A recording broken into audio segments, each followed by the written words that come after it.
Ooh.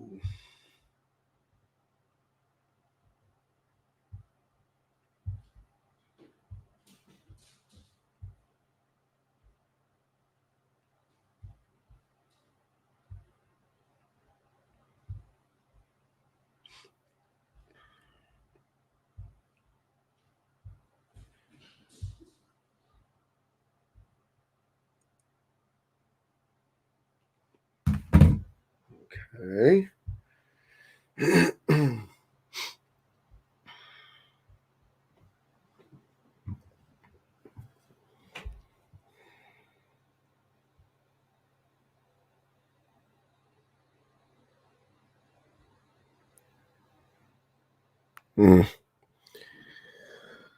Oh man.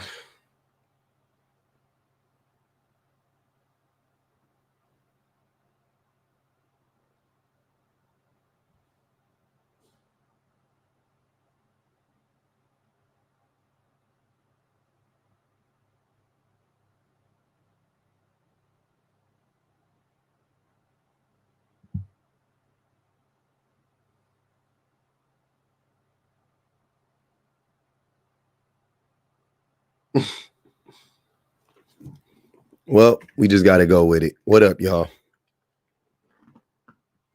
Don't play with it. Don't play with it. Come on, baby. Don't play with it.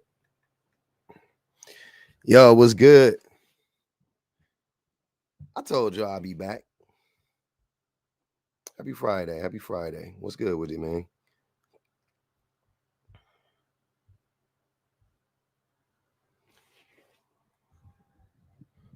What's happening, y'all?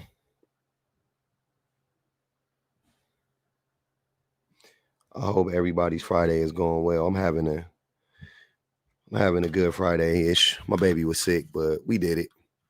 We did what we needed to do today. I probably got a little bit. Probably got like an hour left of work at the end. That's about it. About an hour left of work. That's it.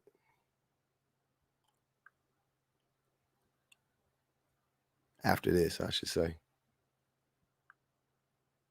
Yo, what's good? What's good? What's good? It's all goody. Oh my god, I'm hot as hell. It's hot as the Dickens in this motherfucker. What's up, man? What's up? How y'all doing? This week? The week over with. What up, Mia? The week is over.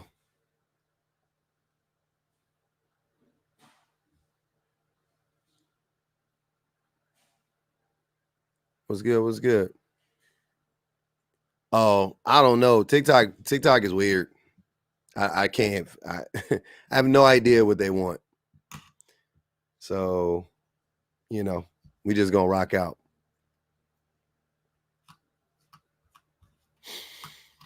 Mm-hmm. Yep. Let's run up the likes. Run up the likes. Before I get into this thing. Feel like the man's come early for some reason and then they don't come anymore. Thanks for the shares. Let's see what it does.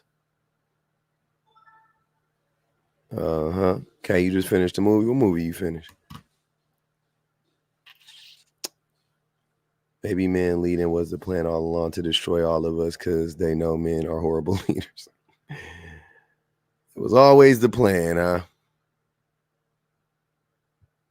Man, I got to play y'all something. I do. I haven't made it. I'm supposed to make it into a clip, but I haven't clipped it up yet. While we waiting, I'll play it for y'all.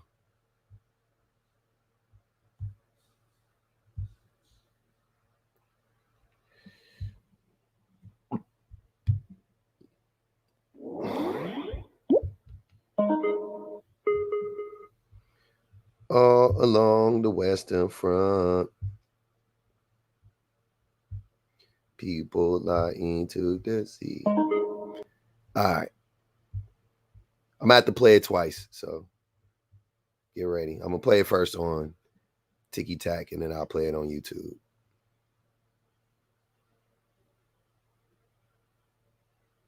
Wait. If I download it, will it let me play it on both? Is the question.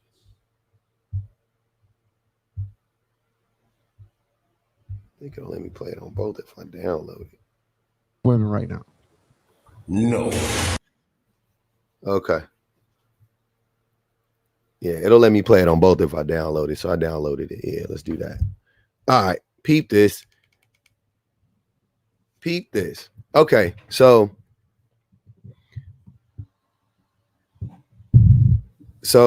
everybody knows that I am constantly under attack from one specific demographic of people. That's black men, right? That doesn't mean that only black men have a problem with me. It doesn't. It's none of that. It's not black men ain't the worst, nothing like that. They're just the group of people who attack me the most. I'm black, and there you go. Now that I am a black man, I talk about black issues. I try not to highlight or call out needlessly call out black men. But there are things that are unique to the black community and the black experience, right? So we must address it. We must address it. One of those things is misogynoir, right? So when we talk about misogynoir, we talk about, it's intersectionality, you know what I'm saying, personified, right? That is the disdain of black women mixed with racism, to put it lightly, for those people who don't understand, who may be watching from the hallway, right? And since in the lane that I'm in, deconstructing misogyny and deconstructing the patriarchy, I have to address that as well, because that is a major part of the thing, major part of the deconstruction that needs to be done.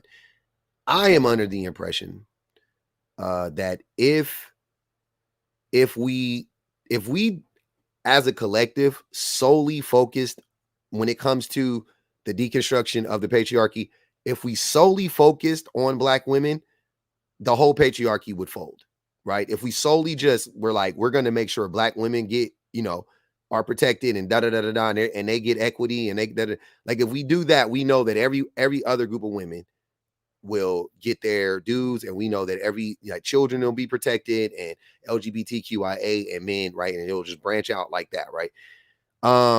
So even if I wanted to, even in the lane that I'm in, which is, like I said, I want to deconstruct, I want to topple the patriarchy, focusing on black women would be the smartest way, the fastest way to that, right? Same thing with capitalism. If I wanted to fold, topple capitalism, if I just focused on black people, right, all around the world, not even just in America, like just black people all around the world, I could do that, right? Okay. It would, capitalism will fold, racism will fold, yada, yada, yada. Like, so you might as well start at the least protected group of people. And since I do that, right, and I don't even make that like the focal point of my platform, but I'm starting to like kind of get in that lane, to be honest with you. Like, the more I think about it, I'm like, yeah, I think that's probably the fastest way, is if I were just to focus on like issues pertaining to black women, it would actually lead to what I want the fastest. You know what I'm saying? Like, it really would. But I it doesn't mean that I would only do that. You know what I'm saying? But like, it's the smartest approach. You know what I'm saying? And so I've been starting to do that more, and like talk about things that affect black women specifically. Things of that nature, right? So in the midst of doing that, though, I'm constantly under attack from black men, right? Oddly enough, you would think so. Oh my goodness. Why are you people acting as if you don't have freedom? Okay. We have a troll in here. Would you like to come up? Greatness is near. I'm gonna mute you for the rest of the live. If you want to come up, you can. Oh, he's already muted. Okay. Anyways, so that's where, I got you. I saw. That's where I'm at, right? And I am constantly under attack from black men specifically, right? Because of that. And you would think that black men wouldn't attack me for that, but they do, right? Because they have a ton of misogynoir. No, outside of white men, nobody has more misogynoir than black men, right? Yeah, it's crazy. So these black men, what they like to do is they are trying to triangulate black women against me. That's their thing. They want to triangulate black women against me, right? Because they see a lot of black women support me, and I'm a black man. So they're like, yeah, we got to go after black women. Well, let me talk to this gentleman real quick. He wants some attention. What's up, greatness? Oh, he dropped, of course. But yeah, so that's their approach, right? It's like, hey, we're going to triangulate black women against this black man, and we're going to lie and and do whatever they do. That's fine. But they've been using the only thing that they try to use is they can't actually argue against my points. So what they do is they just keep bringing up this talking point of like, oh, he's married to a white woman. Not he actually says things that's harmful to black women. Not I've ever heard him actually like say anything negative about black women. They say the opposite. They say you never critique black women. They say you never say the shit. You never say the shit you never say the stuff that we want to hear, right? You see how we talk bad about black women. Why don't you do that? Why don't you join us, brother? We'll forgive your white wife, but come on, talk, come sit next to us and talk cash money shit about black women. And I never do. And that drives them crazy. So they get upset at that and they try to triangulate black women against me, right? Now, luckily for everybody involved in this situation, black women are smarter than black men in general. I'm sorry, black men. I know that's going to ruffle your feathers. Black women are more intelligent. They're more emotionally intelligent and like book smart, like whatever. They're just more intelligent than black men are. So you are unable to do that to them as a group. Individually, that's different. Individually, black men trick black women, yada, yada, yada. We ain't talking about that. As a group, though, it's really hard to gaslight black women. It really is. It's extremely difficult, right? But that's what they're trying to do. And they're going around, they're like, oh, yeah, he got a white wife, but he got a white wife, but he got a white wife, but he got a white wife. See, he don't even like y'all. He don't even like y'all, sisters. He got a white wife. And here's the thing that always blows my mind. I'm like, okay, but what do I actually say or do besides that? Because you think that means that I hate black women for some reason. Okay, fine. What is the thing? What is the thing that I actually say or do to make you say that? And it's crickets every single time. And then I say to them, but you guys actually do hate black women. You guys actually do dislike black women. You have a disdain for black women, right? Oh, no, not me. I got a beautiful black wife. I got a black queen. I got a black girlfriend. I got 2 black daughters, right? Okay, cool. This is them.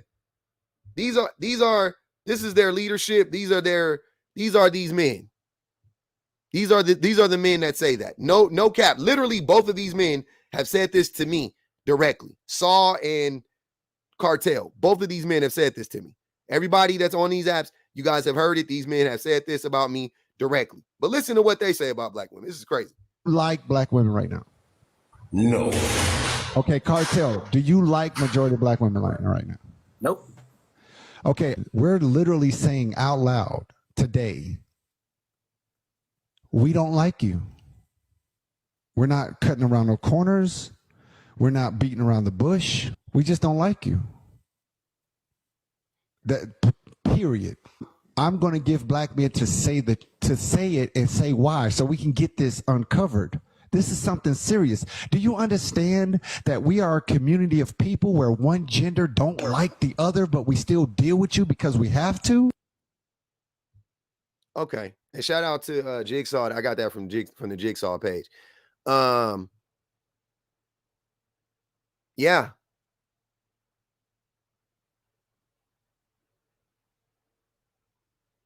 Yeah. Right? So why like what? Like black women right now? No. Okay, Cartel, do you like majority of black women right now? Nope.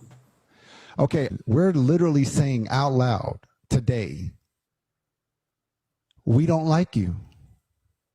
We're not cutting around no corners. We're not beating around the bush. We just don't like you. That period. So aren't they actually proof positive that you can have a black girlfriend, spouse, daughter, mother, and not like black women, right? Aren't they're saying it right now? Like I don't. That's not me saying it. That's them saying it. They're saying it out loud. The same men that will say, I got a black wife. Okay, cool. All right. But you just said you don't like black women. Which that's what we've all been saying that to you. Like, just because you got a black woman don't mean you like black women. Y'all actually despise black women. Clearly. Even without y'all saying, I already knew that. Everybody knew that already. That's paying attention. We already knew that. But then you said it out loud. Okay, cool. So if you flip it around, if every black man who has a black wife or black girlfriend, right, it doesn't automatically mean that they like black women. If you flip that around, it doesn't mean that every black man who doesn't have a black spouse, every black woman who doesn't have a black spouse hates black people. That's not, it goes both ways. Y'all love both ways, except for when it actually makes sense. Y'all the both ways bandits when the shit don't make no sense. But when the shit makes sense, now, oh, no. Dr. Umar said. That's Cartel favorite shit. Dr. Umar. Nobody give a fuck about Dr. Umar. Dr. Umar don't like black women either.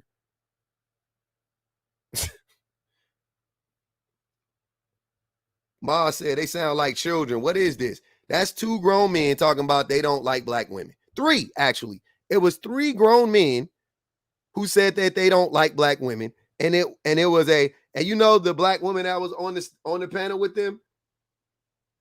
There's a couple black women on the panel with them, but the one that I could spot that I know is Jalazzy. So you got the pick-me's protecting the dangerous men, talking about they don't like black women. Now, if that doesn't lead to that type of rhetoric, literally leads to real world violence against black women. So regardless of whatever I feel, like if you think I'm some phony at home and I can't stand black women, I know what I would never do. I would never say anything about black women as a group that could lead to real world violence against them. I guess I don't hate them that much. Because that's like easy to do. At the very least, I won't say shit that'll like give plant seeds of hate in men's minds to go out and harm them. At the very least, I won't do that, right? Like that. Can we do that? Can we at the very least not say stuff that will lead men to wanting to harm black women specifically? Like, can we do that? No, we can't expect that. Okay. I'm going to give black men to say it and say why, so we can get this uncovered. This is something serious. Do you understand that we are a community of people where one gender don't like the other, but we still... That's not true. White men don't like white women. The difference is, I can't think of another, and this is something that is unique to black men and black women, right? And maybe you guys could tell me this. People from other communities, let me know. But I can't think of another group of men that openly say that they dislike the opposite gender of their own race. I cannot think of another group of men that says that like as loudly and as proudly and as often as black men say it. I've heard it, Like, you know what I'm saying? I've don't get me wrong, I've heard it randomly, right? I'm not saying like I've never heard it from any other person. I'm not saying that. I've definitely heard it from time to time, but I've never heard it to this level, this often. Never, where I am 100% convinced that the vast majority of black men not only have a disdain for all women, but they have a disdain for black women specifically. I can't think of another group of men that I can say that about and really mean it. Now, I don't belong to any other community, so I don't know, right? That's why I'm leaving it open for anybody that wants to, no, I'm Polynesian. They say, cool, I'll take your word for it. You can come up and have the conversation with me. I'm saying that I've never seen it from any other group. Never seen it before. Not like this. Not to this level. It's almost like they think it's funny. It's weird. It's almost like they think it's funny. It's crazy.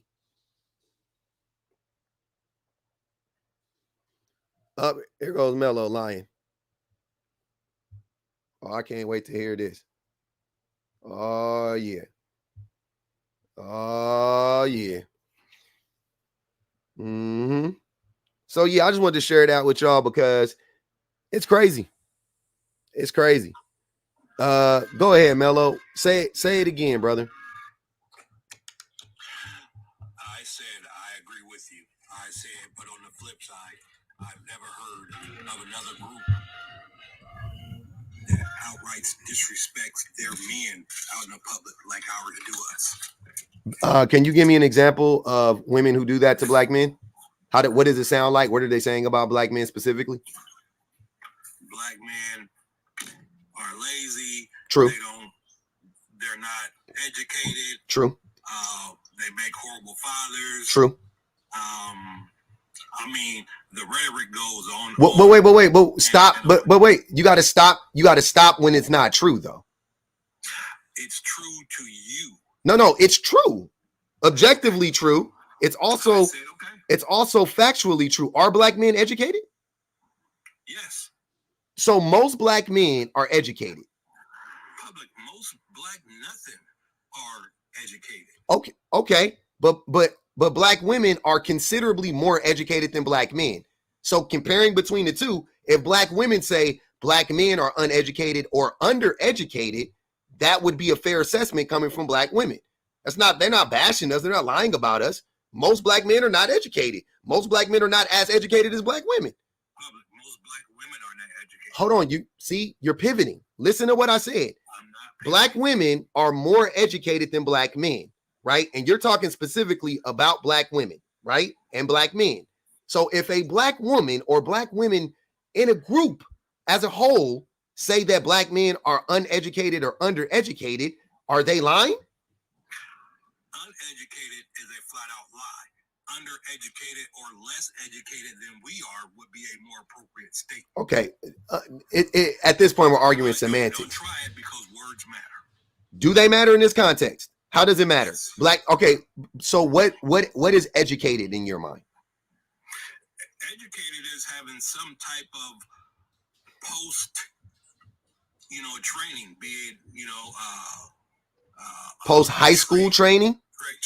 Yeah, the vast majority of black men are not educated then, which still stands true. So if they said black men aren't educated, it would still be true. So keep going. So wait. So keep going. We already beyond that. Black men aren't educated. Keep going. So, and black men are terrible fathers as a group. Black men aren't terrible fathers? No. Are you serious? Then okay. So black men are not terrible fathers as a group. Then explain black why so many black men grow up to not be educated, undereducated, not make money, be violent, so on and so forth. Why are so many black men failing? I mean, most of us are, or a lot of us are a product of our environment. And your parents. A product of our environment. Hold on, wait. So once again, if black fathers are so good, then explain the plight of black people then. I mean, to me, we're stuck on this treadmill and there's a lack of communication, and somehow we're just missing what it's going to take for us to work together to get all of us to that next level. That's not saying anything. Don't give me a politician answer. I'm asking you, explain to me that how do you gauge if black men are good fathers? How would you gauge it if not by the outcomes of the children? I mean, you gauge it just by society in general. I mean, what does that mean? By the outcomes of black children in society, the outcomes of black people in society in general? I agree. Okay, you have a distinct group of educated black children, and then you also have another group of children that go straight out into the workforce. Most black children are educated or undereducated. So once again, I ask you again, what metric are you gauging that black men? By what metrics are you gauging that black men are good parents, are good fathers? I guess I gauge it off of my surrounding. Okay, so outside of your surrounding, black men as a whole, as a group, the majority, you're saying that most black men are good fathers. No, I'm saying the group. Look, this is how I see it. You have a group of not so good fathers, and you also have a smaller group of good fathers. But who's going to get the most traction? Hold on, I'll be right back. This is crazy.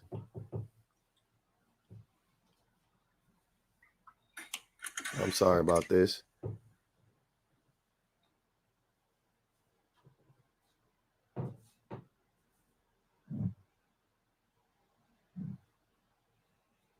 Nothing on you, baby.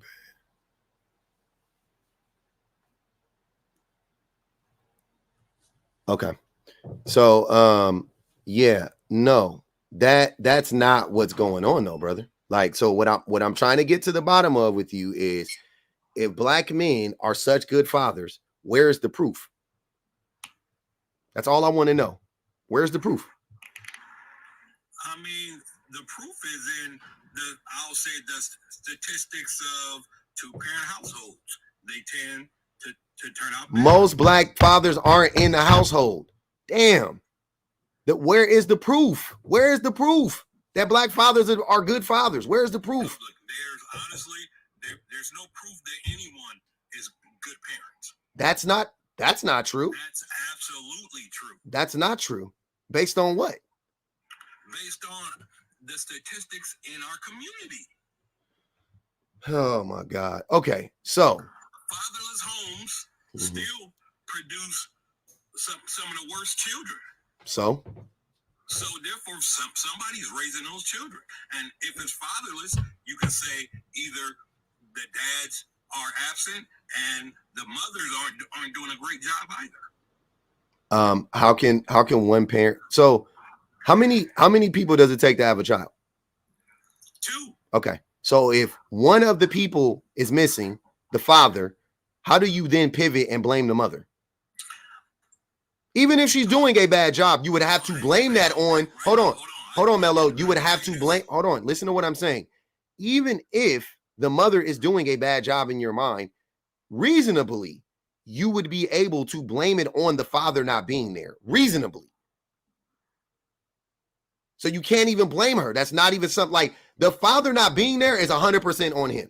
Like, unless he passed away from cancer or heart attack or some shit like that, it is 100% on him, right? Okay, cool. So take it there. If he's expired and the child still ends up screwed up, whose fault is it? The same. That's a brother. Don't try to because see, you're Mello. Hold on, brother. Brother. Don't try to outthink me. You can't do it. That doesn't make any sense. If the father is unalived, the same rules apply. You just don't blame the dad. You wouldn't say it's his fault, but you would still say, well, it's one parent raising a child. She's doing the job of two parents. One parent doing the job of two parents is hard. That's what I'm saying. So why would I then blame the mother or the father or whatever, like solely for the outcome. Like I would have to take into account, okay, if the father was there or if the other parent was there, this situation probably wouldn't be happening like this. That's what I would that's what I would have to be, like thinking, right? It wouldn't be a blame thing. I wouldn't blame the dad the same way I would if he was alive and well and like just not taking care of the kids. See what I'm saying? But I would definitely be like that circumstance still exists. The father's not there. So moving on, black dads, the things that black women are saying about black men are true. That's the only point I wanted to make. So tell me how black women are bashing black men.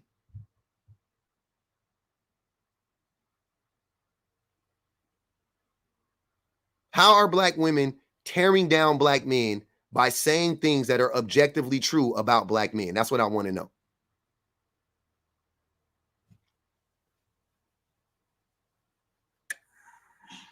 You know what? They're objectively true in your eyes. No, that's not what objectively true means. Okay. That's not what objectively true means. I'm not about to argue with you about this. You don't have nothing to argue, Mello. You don't either. But I do, though. You're basically telling me, Pup, I'm raising my children. So? If my children turn up screwed up, it's my fault. I'm not placing blame nowhere else. Hold on. Wait. So you're raising your children, and if your children grow up screwed up, you're not blaming anybody else. That's fine. Except myself, because I'm the one that's inputting whatever I can to try and make them successful, regardless of whether or not there's anyone else helping. I'm the primary input person, so I'm the one directing them. Are you financially struggling? Are you in poverty? No. Okay, then it's not the same fucking thing. Okay, anybody who's in poverty, are they to blame? Are they to blame for being in poverty? More than likely, no, because who the fuck wants to be in poverty? Public. So then I can say the same thing. I came from the bottom. What? I came from the bottom. I've been in poverty. I didn't want to stay in poverty, so I did what was necessary for me to pull myself up out of poverty. Everyone can actually do that. Everybody can't do that. That's a lie. That's not how.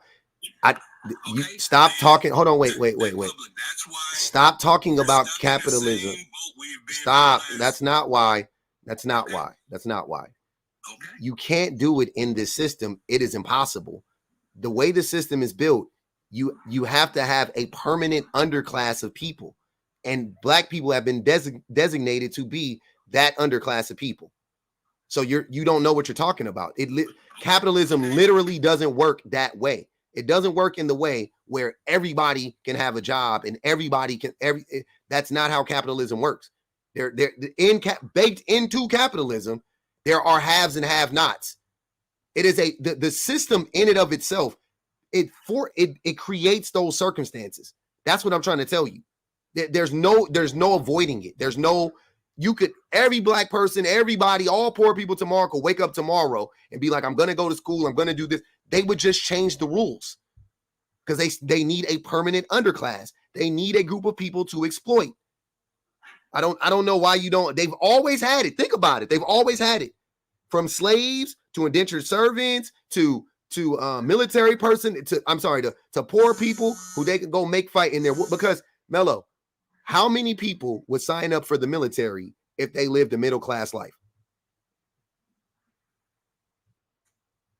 Think about that. Unless they felt that dedicated to want to defend that damn flag. Yeah, but it would drop by 75%.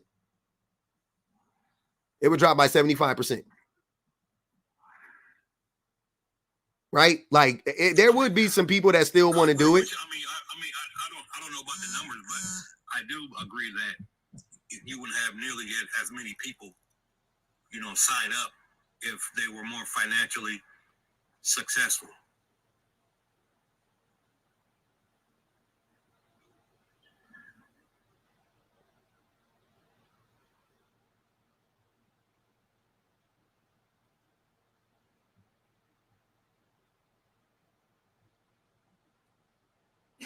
Okay, my fault. Yeah. But if you look up the numbers on the amount of people who if you look up the amount of people who actually come from those circumstances, yeah,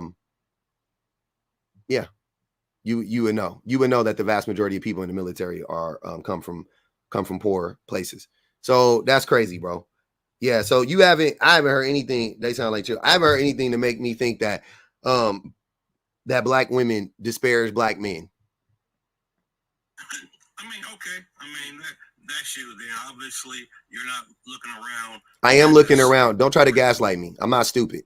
I am looking around. I'm hearing exactly what they're saying. And I took everything you said and said, okay, let's say that black women are saying this. So fucking what? It's true. So what? So what? It's true. So what? Get over it. The shit that black men say about black women, not true. The shit black women say about black men, true as fuck. You don't see the difference? It's not my opinion. It is objectively true. I'm not making, brother. You got to get out of this, brother. That shit don't work on me. Saying something is my opinion that's clearly not my opinion. It don't work. It's not my opinion. It is a fact. You're not exposed to half of the stuff that other people are. If you are. What are you talking about? What are you talking about? What am I not exposed to? You're not exposed to people that aren't great parents, people that don't provide. Yes, I am. Yes, I am. What are you talking about? I'm exposed to that. Where do you think what are you talking about? I talk about all the time. I talk about my friends who are deadbeats. I know women that are deadbeats. I know men that are deadbeats. What are you talking about? I know people that live in poverty, family members that are still in poverty right now. Like, what do you mean? You act like I live in some like behind like some pearly gates or some shit like that, bro. Like, I am very much still in contact with my peoples. Like, I don't know what you're talking about. Let me ask you one question. Why aren't you still in poverty? Because I'm extremely fortunate. No, because you planned. No, I didn't plan. You're lying. Don't tell my story. I told you why. We talking about nope. Yes. Wait a minute. Okay. Why are you fortunate? You had to have a different mindset that made you want to excel further than a whole bunch of other people. Nah. You had to. Nah. I was a high school dropout. If not, you would still be sitting at the bottom. Nope, that's not true. I'm extremely fortunate in so many ways. One of the ways is I do have some natural level of charisma and charm and whatever the fuck you want to say, and confidence. And I was able, and I was able to meet a really nice and smart woman, and she was like, yeah, you're a dummy, but I'll help you out. And she helped me out. And that's pretty much how I ended up not being in poverty anymore. And I'm not saying that I wouldn't have ever made it out. I don't know if I would have, but I'll be honest with you. I could have easily not made it out. Easily. Like, I could have easily ended up living back with my mama. Easily. No doubt about it. So I didn't get luck. I didn't plan out shit. I had no plan whatsoever. None. I had no 5-year plan. You asked me when I was 23, where do you see yourself in 5 years? I would have said unalived. I don't know. Where the fuck? What do you mean? I know. What are you talking about? I was stupid depressed. I was dirt poor. Like, what do you mean? I made it out. I was extremely fortunate. And I was fortunate for many, I could have been arrested. I could have been in jail. You know what I'm saying? How many things I've done, like stupid things I've done in my lifetime that I could have been arrested for easily. But I'm not. I'm extremely fortunate. I really am lucky. Like, I will be the first person to tell you, I really am lucky. Now, when I got some opportunities, did I take advantage of them? Absolutely. Yep, I did. I took advantage of some opportunities that I was presented. Some opportunities I fumbled, though. I fumbled more than I took advantage of. I'll be honest with you. I fumbled more opportunities than I took advantage of. But I did, I took advantage of some opportunities, and I did decently, and here we are now, right? So, no, I don't know what you're talking about, bro. Like, I got really lucky. Other people didn't. Some people, it was a combination of stuff. They never saw it. I knew people that worked hard that still are in poverty. I know people, some of the hardest working people I know are still in poverty, and they work 10 times harder than I've ever thought about working. Right? I know people that got 2 masters, that got 2 degrees, struggling. Like, I don't know what I'm fortunate. I am. I will never sit up here and act like I did something like, oh man, now look, when I was 19, I read Rich Dad, Poor Dad, and I was like, yo, bro, you got to start investing in the stock market, bro. And look, I got into crypto early. Like, none of that shit happened, bro. I didn't do none of that shit. Nothing like that happened for me. Salt said, fatherless males don't listen to music, watch TV, movies, praise pimps and mobsters. They don't listen to other males in the neighborhood. They have only lived in male-less towns. That's what I'm hearing from Mello right now. So before you get up here lying, talking about black women disparage black men the way that black men disparage black women, stop. Don't do that. Your mindset is that of your mindset. You think it's a lie. It is a lie. What you call a lie, I've seen it. Okay. So who's more violent? Who's more violent? Who's more violent towards each other? The black community, period. No. Who is more violent towards the other group? Black men or black women? Who is more public? This is not a hard... Mello, don't pivot. Mello, shh. Don't pivot. Don't do that. Answer the question. Who is more violent? Black men or black women? No, who can inflict? Who is more violent towards each other? Black men or black women? Who is more violent? If I'm stronger than you, I can inflict more damage. Sir, who is more violent? Who is more violent? Black men or black women towards one another? This is an easy question. Lay up. This is a lob. You're never going to listen. I'm not going to listen till you try to lie to me. What the fuck? Don't lie to me. You're lying to me. How am I lying to you? What have I said that's a lie? Because you're saying this whole group of people that aren't good people, aren't good parents, don't exist. What? That's stupid as fuck. That doesn't even make sense. I never said this. What are you talking about? Yes, you did. Because you just sat here and said everything that black women say about black men is true. Everything that black men say. The things you just named about hold on, Mello. The things you just said, hold on, Mello. Hold on, brother. The things you said that black women say about black men, the things you said, the examples you gave, all of them are true. All of them. Okay. All of them. I said okay. And what do black men say about black women that's true? I don't know. I mean, I always hear that they're combative. Mm-hmm. They're very competitive. Is that a bad thing to be competitive? Against your counterpart, yeah. Why would that be a bad thing to be competitive against your counterpart? Because you're in a partnership, not a competition. Says who? Says not in capitalism. So if she's going out for a job and I'm going out for the same job, aren't we competing against one another? Should she let me have the job? That's stupid. If y'all going out for the same, yeah. Exactly. I mean, you're not really competing against. I mean, no, not what? Really, because you're both trying to get a job just so y'all can benefit the household. Sir, so, if black women and black men, hold on, you missed the whole point.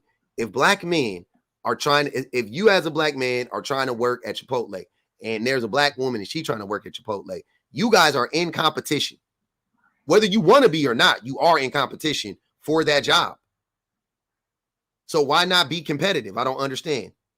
You don't owe it to black men to not be competitive. With me, that's the case. I'm going to a different Chipotle.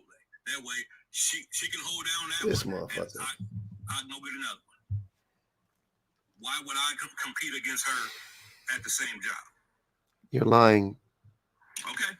You're lying. But also, okay, Mello, you don't do that.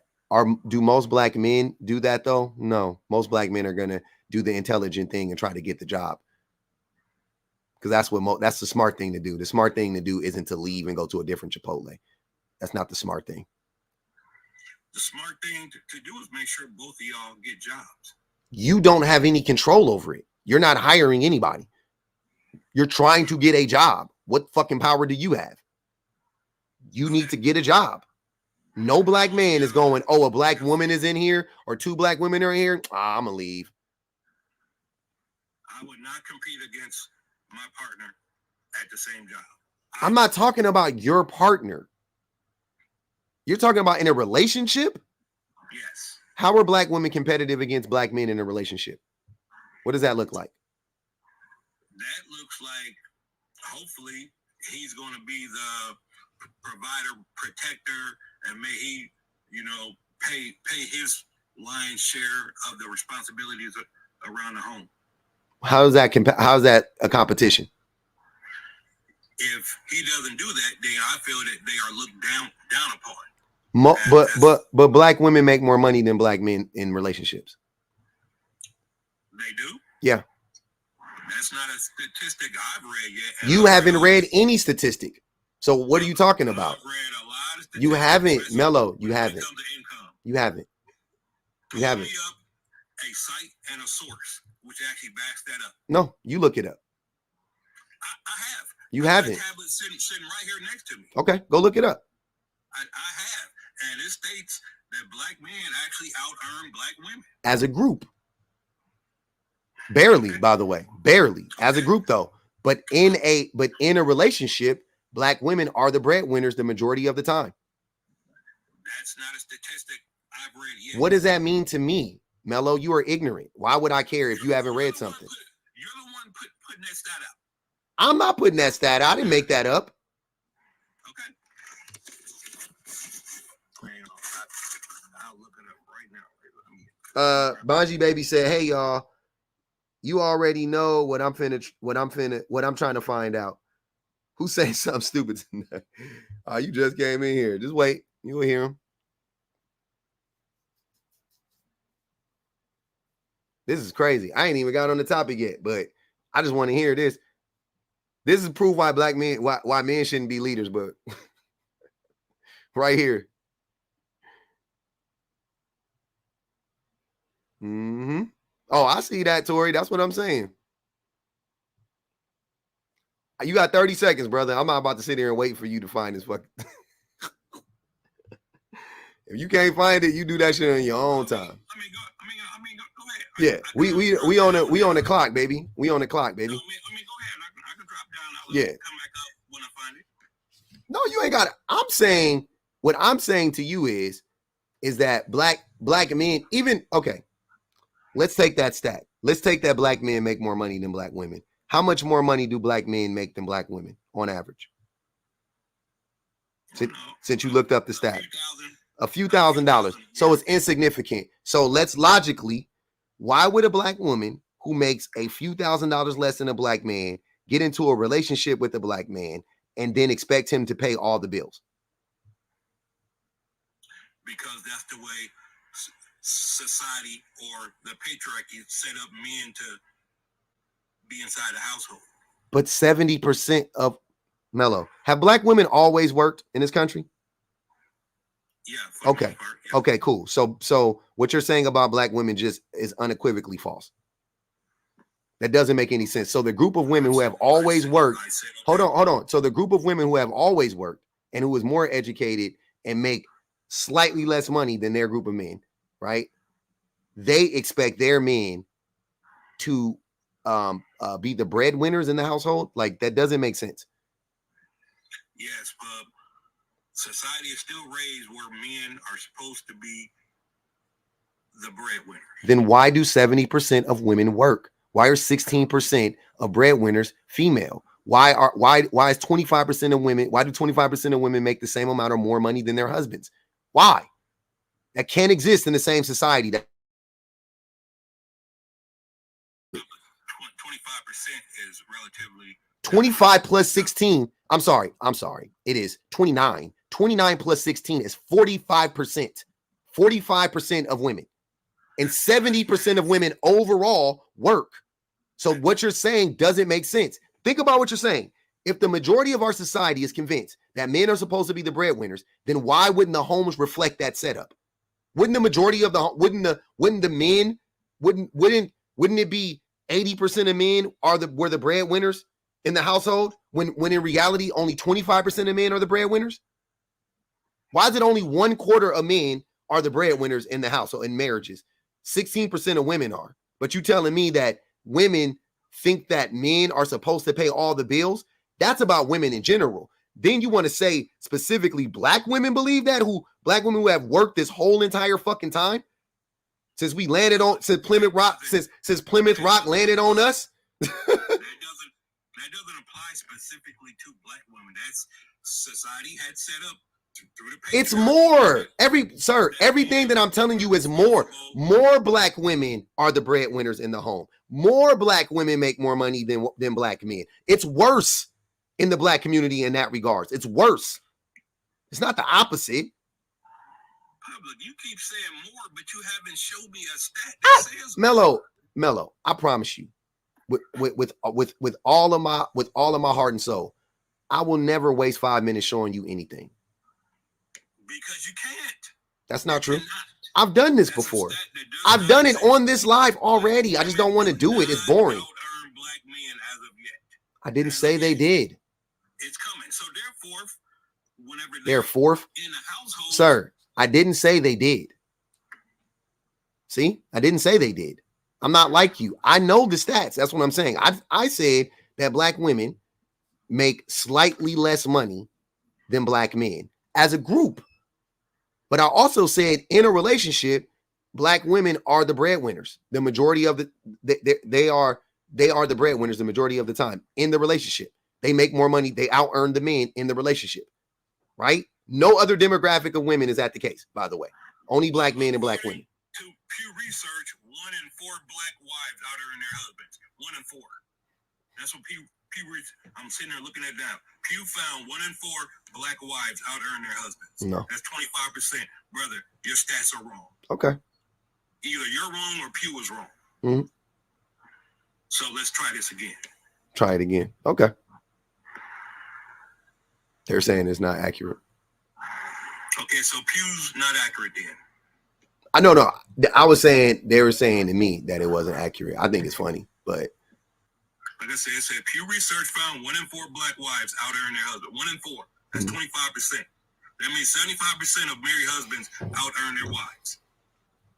So your stats are kind of wrong, brother. What percentage of black people are married? Now there's the pivot.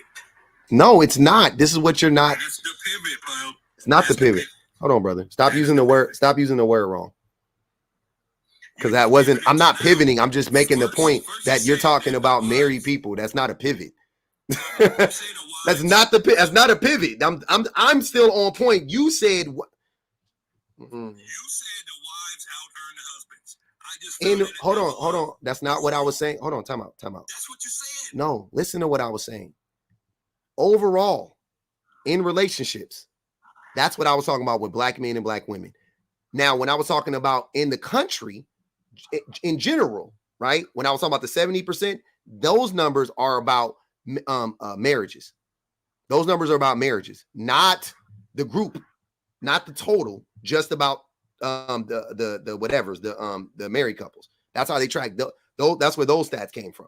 That's what I'm saying. I'm saying it's worse. And I was right. I said it's 16% overall, 16% of women out earn the men, significantly out earn the men, right? Or they're the breadwinners, I should say, right? That's what I said about the other group. You said right now, 1/4 of black women out earn the men. So like I said, it's worse. Every metric is worse in the black community in that regard. Black women make more, like whatever. Here's what I'm saying. If white men and hold on, Mello. Hold on. Mello. If white men and white women are here, and Asian men and Asian women are here, and Latino men and Latino women are here, it's black men and black women are here. That's what I'm trying to tell you. In we're the only community that's like that. There's no other community like that. In no other community is that the case. That's what I'm saying. So whatever numbers you would look at for white people, or because the country is 60, 65, 60, damn near 70% white tea. Whatever numbers you would look at, they would predominantly be made up of white tea people, right? Okay, cool. So let's just say white tea people, 70%, whatever. I mean, 70% of women work, yada, yada, yada.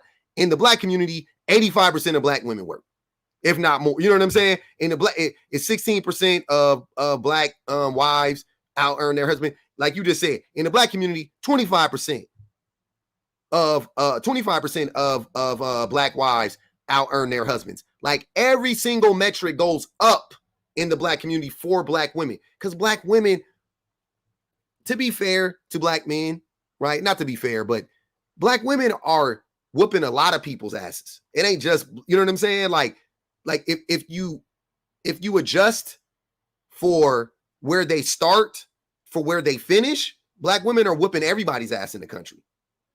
They are. Like if you adjust for where they start, because Asian people don't start on the same level that black women start at. Like Asian women don't start at the same level. White men don't start at the same level. White women don't start at the same level, right? So if you adjust for where black women start, like upward mobility wise, to where black women finish, they whooping everybody ass. Ours included. Ours included. Right? So we want to be fair. Let's be fair, right? Let's say they're whooping everybody's ass. Okay, cool. That's all I'm saying. That's it. And I am not convinced for 1 second that I have heard anything from black women as a group that I will say isn't true about black men. Not one fucking thing. I haven't heard one thing. I haven't heard one single thing from a bunch of black women where they said something about black men and I was like, that's not true. I've heard a black woman or some black women here and there spread out, say shit about black men. I'm like, that's not true. That's not true. No doubt about it. No doubt about it. We all have. All of us in here. We've all heard that before. But as a group, collectively, because I collectively hear black men disparage black women. As a group, I hear it. As a group, I see it. I hear it and see it as a group, right? I don't see that from black women. So when you say that black women and black women do the same things to black men that black men do to black women, that's cap. That's a lie. Black women ain't unaliving black men at the same rate that black men are unaliving black women. Black women aren't raping black men at the same rate that black men are raping black women. Black women aren't abandoning their children at the same rate that black men are abandoning their children. Like, what metric do you want? They are unequivocally on every single level better than us. Objectively, subjectively, it don't fucking matter. They're better than us. Like that, and that, once again, Mello, to help y'all the men's egos, because I know y'all melting. Every group of women is better than their group of men. Maybe not financially or whatever, but like outside of money shit, right? And like accomplishments on paper, they're all better. They're more empathetic. They abuse less. They're less violent. Every single group, right? That's not crazy. That's not crazy to say, right? But when it comes to black women, they actually are just doing better. Objective, they're just doing better than black men are. And you got a bunch of black men like you lying about it, trying to do this. It goes both ways. Shit, don't be a both ways bandit. Hold on, you still haven't told me one thing I've lied about, Pub. Okay. I just caught you in a lie with your stats. I haven't lied, sir. I promise you, Mello. You can't. All right, man. Replay this and you'll hear your own lie. Black women out-earn black men. You said that. I didn't say that. You said in marriages. Everybody in here heard you. That's why. No, I said no, I didn't. I said no. Marriage is a relationship, Pub. That's not the only relation. What? Marriage is a certain type of relationship. Okay, Pub. It's not the only. In relationships, when they're together, when they're cohabitating, when they live in the same house, when they have kids together and live in the same house, because we know the vast majority, what percentage of black people are married? Seriously, quick question. I'm just curious. What percentage of black people are married? I think it's around between 25 and 30, somewhere. Like 35%, right? Okay, cool. What percentage of white people are married? I don't think it's too much higher. Maybe in the 40s. Way higher. Double. Try double. So it's hard to have that conversation talking strictly for marriages, right? For black people, we got to talk about us live like when you say it about white people and Asian people, it applies. No, it's not 58%. It's Last time I checked, it was in the 60s. It was close to 70. But I'll pass that. And I think it's higher than 58%. I do know the majority of, maybe I was thinking about white men. I don't remember. Whatever. It may not be combined. It may just be white men that I looked at. Because I think I was comparing it to black. I was comparing white men to black men. It was like close to like 70% of white men are married, if I'm not mistaken. Like 60-some% of white men are married. So that's the truth about the matter, right? So what I'm trying to understand is what are you not getting about what I'm saying? That in a relationship, when black men and black women live in the same home and they splitting bills and shit like that, because that's what most black people do. Black women out earn black men. And there's no statistic that states that. Okay. So what I do know is that black women and black men make roughly the same amount of money, right? Yeah, give or take some thousands. Okay. Black men and black women make roughly the same amount of money. And black women have always worked. So where is this expectation for black men to be the breadwinners? Because that's what society still set up, Pub. Society was always set up off of men being the leader, even though most of us aren't good leaders. Society was set up through the patriarchy, through capitalism, for men to be the leaders and for men to be the breadwinners. That's what the model was for the world. Preppy Love said, stats say black men only make 4 cents on average more than black women. Let's have a fucking party. Oh, man, that's crazy. And then Pub, I was checking out the stats by what you said with marriages. The Caucasians is 57%, Asians 63%, Hispanics 48%, and blacks 33%.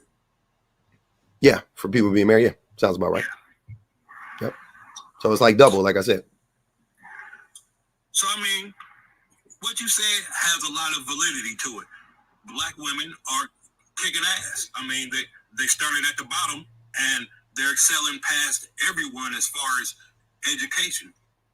And they caught up with black men as far as financially.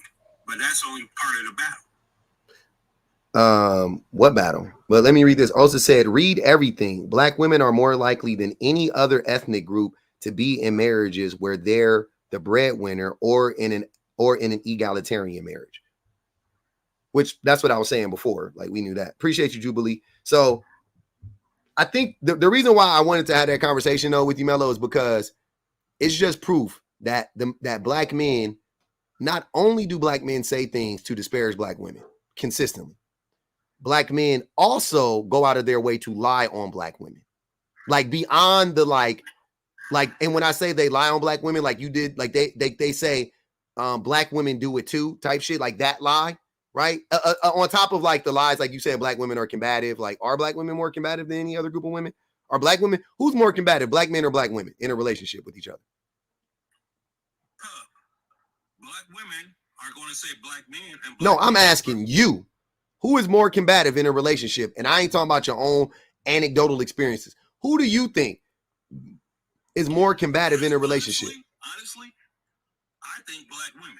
Okay. I see more black women walking around with, I don't know, I don't want to say angry, I don't want to say attitudes. You know, I see more black women walking around, you know, and maybe in reason, you know, angry or with attitudes, or, you know, just not having the brightest or happiest outlook. Because it maybe it's because some black man did some fuck shit to him.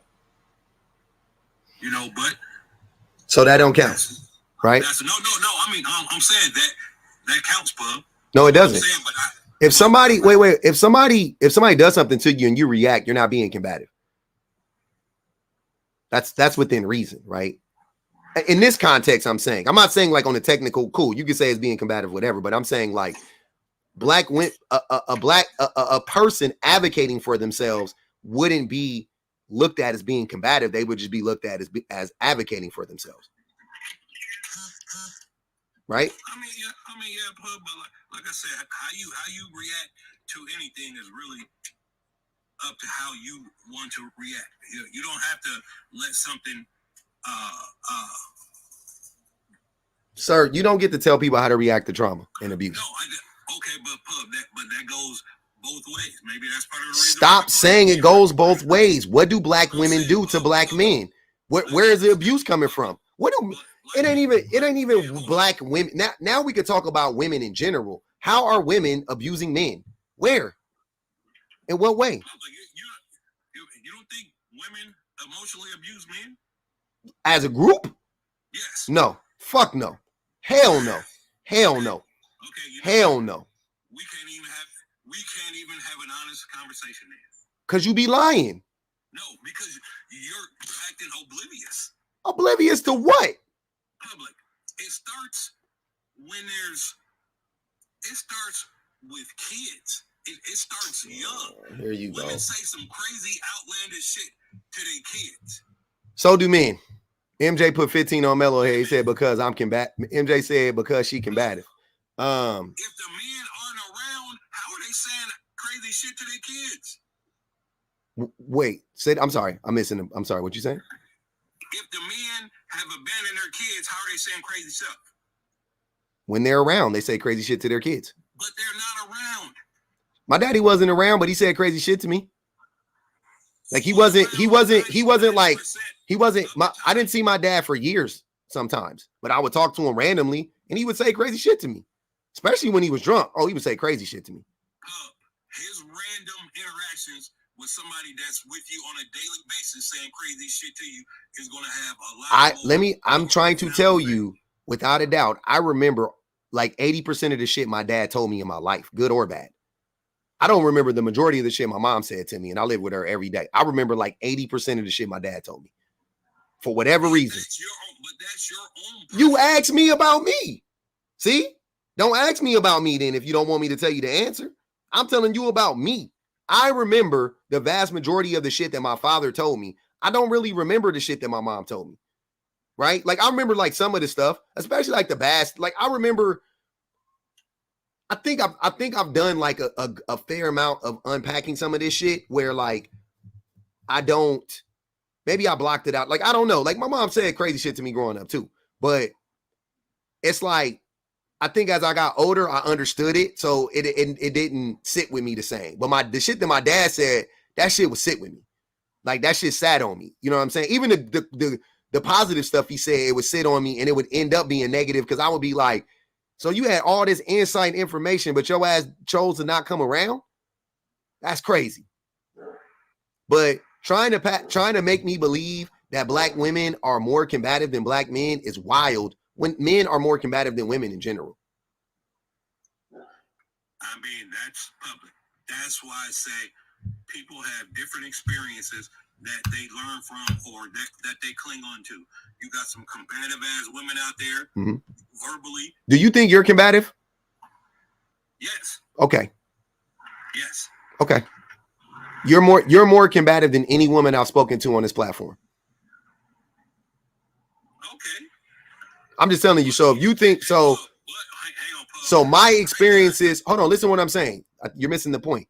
My experiences personally with black men, I can say that black men are more combative. So you want me to believe that in a relationship, that's not the case? By the way, I've been in relationships with black men, but black women, but now you want me to believe that in relationships, though, that goes away and now all of a sudden they're more combative with their partner? No. On a day-to-day, black men prove to me that they are by far more combative than black women. The most combative black woman is nowhere near as combative as the average black man. And that's your belief, Pub. But I want to tell you, somebody that grew up with combative black women, I've seen it all over the place. I've seen it. I've witnessed it.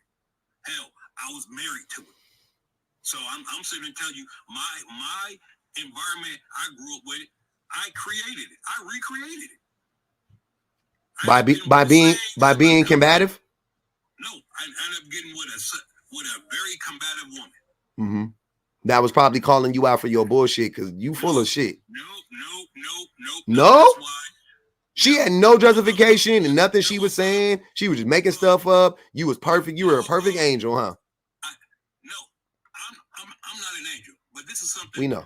I actually can tell you. Mm-hmm. I endure more shit than the average person would ever endure, just for the sake of trying to hold a Doubt it. together. I doubt you have endured more shit than the average. Hold on. I 1,000% know for a fact you haven't endured.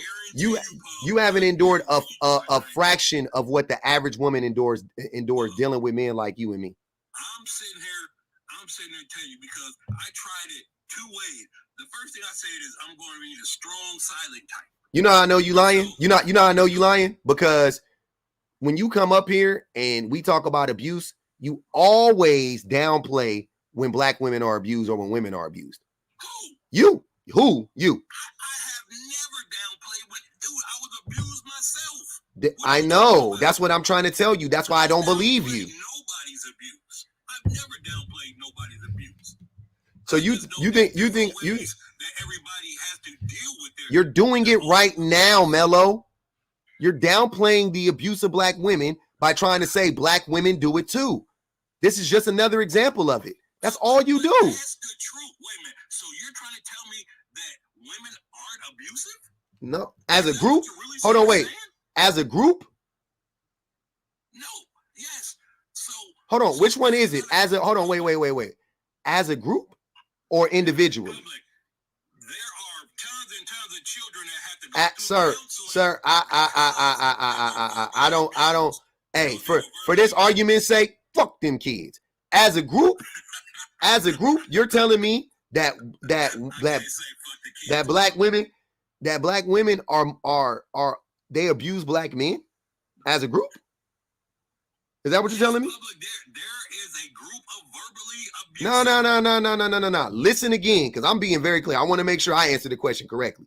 Are you saying as a group, black women abuse black men at the same rate that black men abuse black women?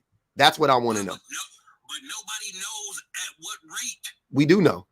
No, you don't, because it has to be reported. It is reported. A lot of it is. No, it's not. A lot of abuse is reported. A lot of abuse isn't reported, especially most abuse isn't, but enough to track it is. Not by men is not, because men. What the fuck are you talking about? Public. Most men will sit there and be abused in silence. They won't say nothing. They won't say a thing. And you can look that up. They carry it around. That's why they try to delete themselves. No. They carry it around. That's not why. Okay. Anthony Reeves, peace out. What's up, Anthony? He said, even if you want to say that many black moms verbally and physically abuse their sons as children, I will say that many of those women are driven over the edge from exhaustion and lack of support. Yeah. And that's what I'm saying, Anthony. Like, I don't want to give the women an excuse to abuse, right? Because I think that that's fucked up. But most women don't even most people don't physically abuse their children. They neglect their kids. But women neglect their children. I'm sorry, but neglect can almost always be connected to lack of support when it comes to women. Almost always, if your mom is neglecting you, it is because she's not getting support.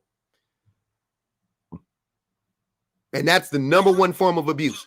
So before you get up here and be on that like, oh man, black women be abusing their babies too. Like, okay, but then what's the number one form of abuse? By far, neglect. Okay, cool. So you don't think that neglect makes sense when we're talking about black women gotta they got 40 on this head. Black women gotta work a job, maybe work 2 jobs, come home after 12 hours of work. Don't get a chance to talk to the kids. She tired. The kids is tired. The kids out running the streets. When she come in the house like we was latchkey kids, right? Cool. So yeah, you acting like that's not what was going on, brother? Neglect and abuse is abuse. I didn't say it wasn't. I don't care how you chop up. I don't care what reasoning you put behind it. It happened. That's just like saying the men that were abused because of neglect that turn around to be abused can say, well, the type of abuse matters in this particular case, because if physical abuse, verbal abuse, I will not write off to, oh, it's because the man isn't there, right? I won't. I will hold that woman responsible for that. No doubt about it. Neglect, I will definitely chalk it up. I would definitely chalk that up to women being abandoned by the fathers, financially or emotionally or whatever the case may be. What up, Shawnee? You know, I was throwing that last in.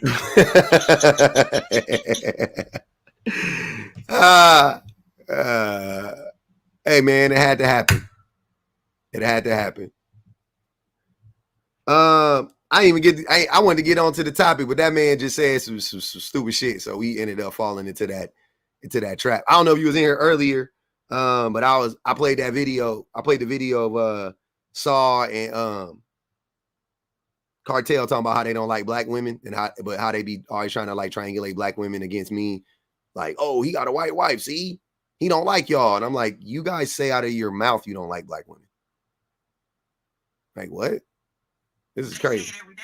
They say it daily, and they've been saying it for years. So that's why I consistently say I don't think you can ascertain anything about who someone's married to, because they do the same thing to me, not in regards to having like a white wife, but being engaged and getting married. Mm-hmm. Oh, you say the things you say, but you're with a man. Yeah. That's still fuck you, though. Yeah. I don't give a damn. What this got to do with me dragging you, though? They do that all the time. They always try to be like, what? Oh, what? You live with a man? And you talk about you hate me? Like, nigga. You talk about me, and I don't like y'all. What else? Like what? Now what happens next? I stand on this, fuck. You know I stand on my Miss Andrew. Yeah, you should, as you should. Shit.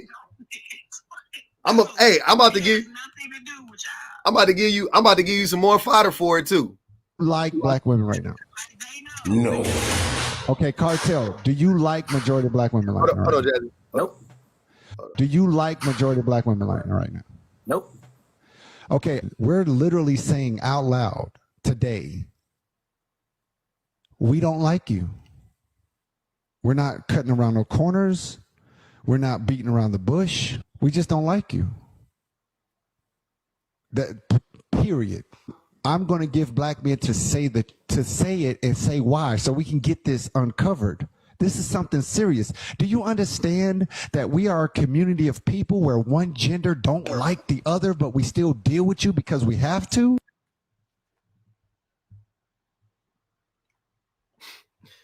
Don't blame their mommies for this.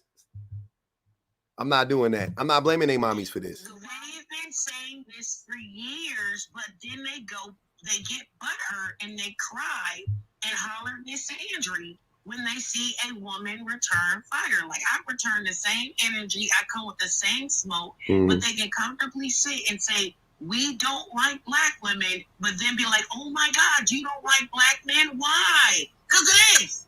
Because it is. I'm like, I think it is a show of low self-esteem to uplift, uphold a group of people that do not do the same for you. And my self-esteem ain't low. Mm-hmm. Bonji Baby said, isn't this the same guy that suggested that men get rid of us? I wouldn't put it past him.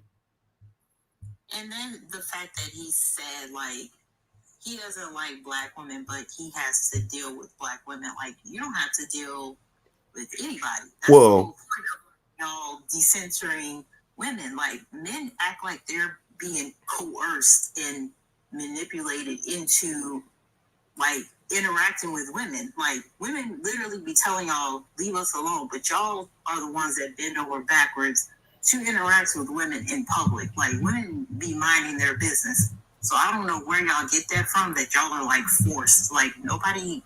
Well, if you got a black family, telling you anything, like, that's crazy. But if you got black kids and you got a black, you know what I mean? Like, you are taking, to a certain extent, you forced to deal with black women no matter what. And that's what I'm saying. That's why it's so weird.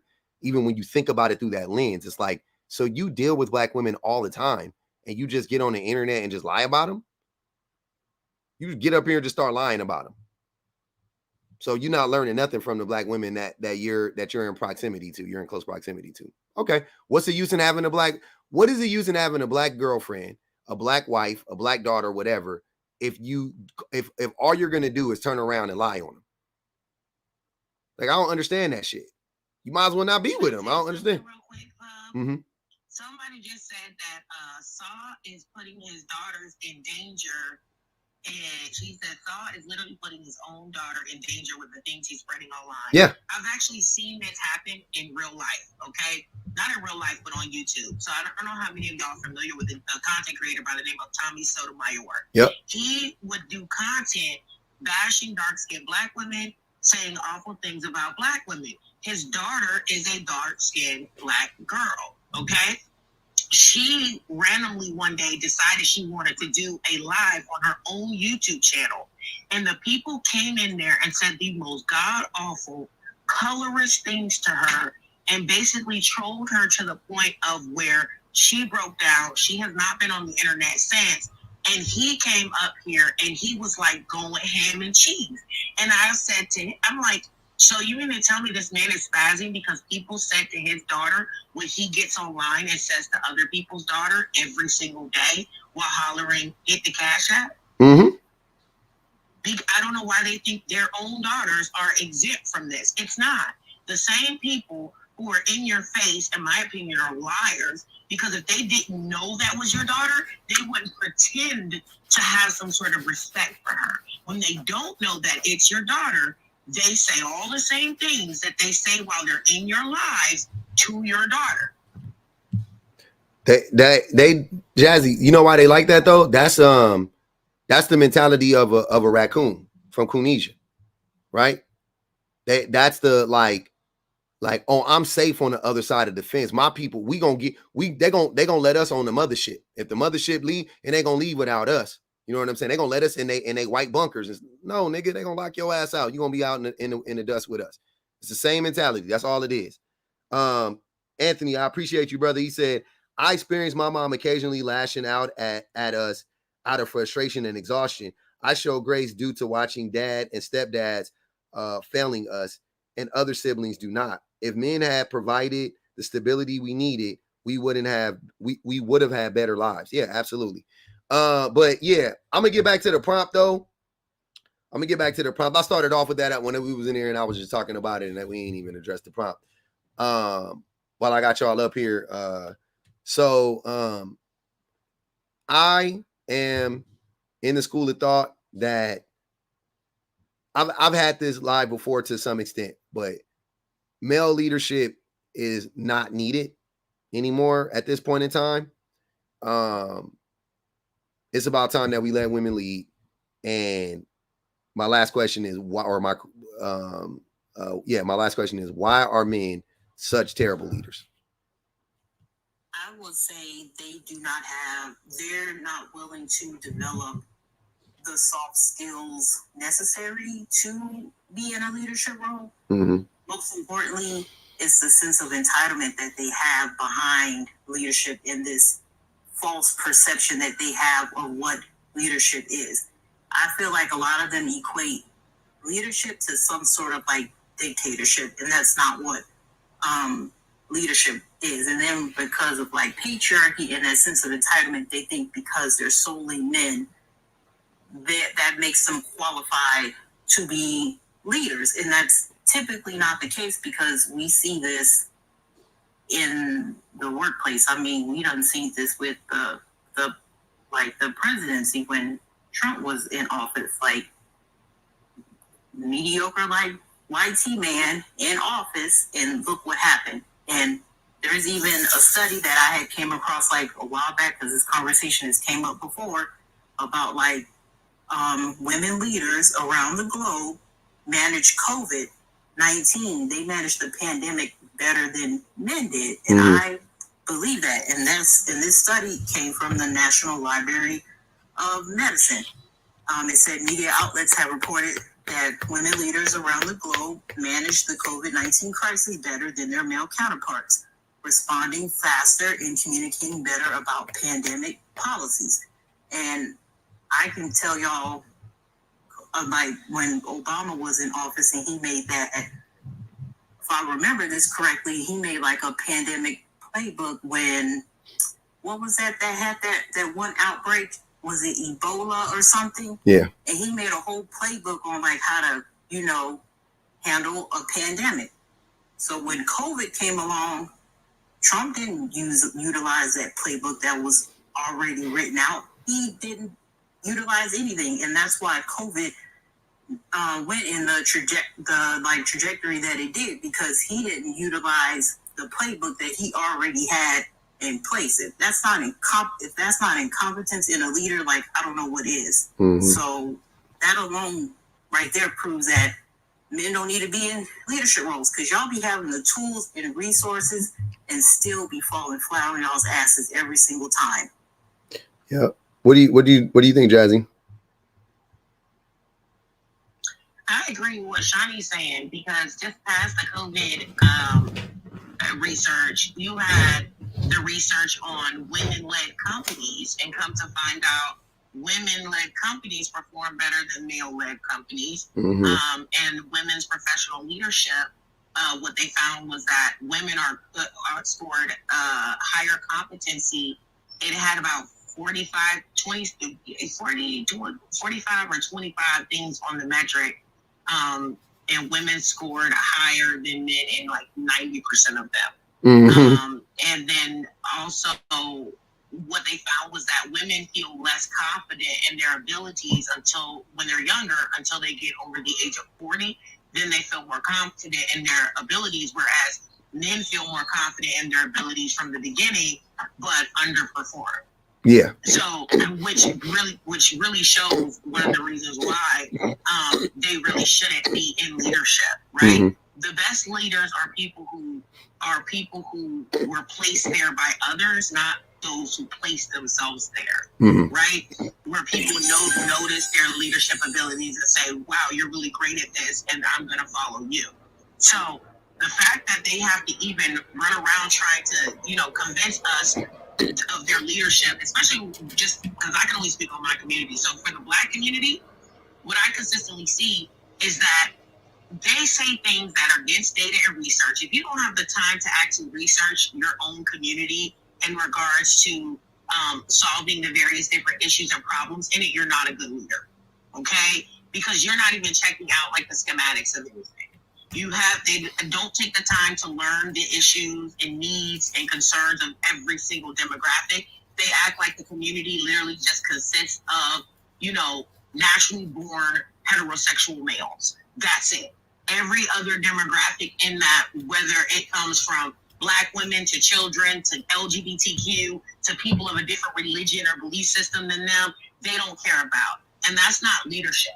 In order to lead a community, you have to care about everybody in the community. Even when you look at their talks and discussion about Kamala Harris presidency and all of that, what is she going to do for Black people, and why hasn't she said she can't? Anybody who's a good leader knows, and this is for those of y'all who work in management, y'all know what I'm talking about. There's no way that we could ever go into our place of business and say, I'm only going to do things for the Black employees. We would get fired. Mm-hmm. We have to care about all the employees in that building and what they need, regardless of their race, regardless of their age, regardless of their gender, regardless of their creed. We have to do what is best for everybody in there. Okay? We just can't walk around and say, you know what? I'm giving all the Black people raises. I'm giving all the Black people time off. I'm giving all the Black people PTO. We would get up out of there so freaking quick. As quickly as we rose to that position, we would lose it. Mm-hmm. Okay? So that in itself lets me know that they don't have any personal or professional leadership skills at all. Even the facts of the low marriage rates. You can't even show that you're willing to step up to the plate to lead a household properly by marrying the person that you are having a child with, mm-hmm. right? You can't show that you're willing to step up to the plate to lead, to even do right by a household, because look at what happened with DDG and Hallie. Most of these dudes are out and abandoning mother and child within the first year. You got these dudes running around here talking about, I'm dating and single, ready to mingle, and they got a girl that's like 3 months pregnant and a baby on the way. Like, that in itself shows, like, you're not prepared for leadership. You're in leadership, you have to be concerned with economics. How can a people who walk around crying about child support be concerned with economics? You don't even think that the mother of your child and your child need to have a certain level of financial stability, and you're comfortable relegating them to poverty when research shows that Black women do well on their individual earnings, but fall into poverty and family earnings because 62% of Black women end up being the sole financial caretaker of a child in a household. So Black women end up being more impoverished than the Black men they had a child with. Mm-hmm. So all not understanding all of these different things, systemic poverty, how systemic oppression affects the various different demographics in the Black community, not understanding healthcare, talking about, Black women have high rates of STDs when the root cause of this is man sharing because these men are not honest about the fact that they're sleeping with several women unprotected. They're willing to go out here and risk the lives of us all based on their own selfish desires, their own selfish needs. And there is no part of leadership that is selfish. Leadership is a selfless position. The talks about dominancy and dominant and submissive and this and that. Anybody who's in leadership knows that a part of leadership, a major part of it, is serving others. That's a major part of it. You wouldn't be having discussions about who gets their plate first, the husband or the child, because the husband would give the child the plate first. Yeah. Because he's a leader. So it is absolutely time for women-led leadership because women have observed and seen the things that people have not even seen about themselves. Women know an intricate part of all of these different issues and problems because many of the times we're flies on the wall. We're a shadow in the corner that nobody pays attention to as we peep every single thing that goes on and everything that is wrong with the situation. And no one can tell me that a woman can't be a leader when they have no problems throwing their child off on these women and never looking back. If you thought her ass couldn't lead, you'd have took your kid with you when you hauled ass to wherever you was hauling ass to. Mm-hmm. That's fact. And I land there. They don't care though. They don't care. They don't care if the women can lead or not. They gonna leave them babies there. They don't matter. Doesn't matter. Then when we talk about like soft skills, because I pulled up a list. There's like at least 15 different ones on this list about like soft skills that leaders need to have. One of them is communication. Y'all get up on these panels and y'all don't even know how to articulate your own thoughts. Mm-hmm. So just based on communication alone, like a lot of y'all would not make good leaders. Y'all don't know how to build like interpersonal relationships, hence the male loneliness epidemic. So I don't know how you're going to be a leader when you can't even connect with your own male peers. Mm-hmm. So that's crazy. And then you also need to have a level of emotional intelligence because as I've said before, emotional intelligence, that's also connected to critical thinking, analysis, and problem solving skills. You can't sit here and have low emotional intelligence because that it translates to you're lacking in those other skills that I just mentioned. Mm-hmm. And you also need to have critical thinking, analysis, and problem-solving skills in order to do strategic planning in your organization. So that alone makes y'all like not qualified to be leaders. Like all of these like skills are like tied to one another. When you develop one skill, you end up getting better in something else.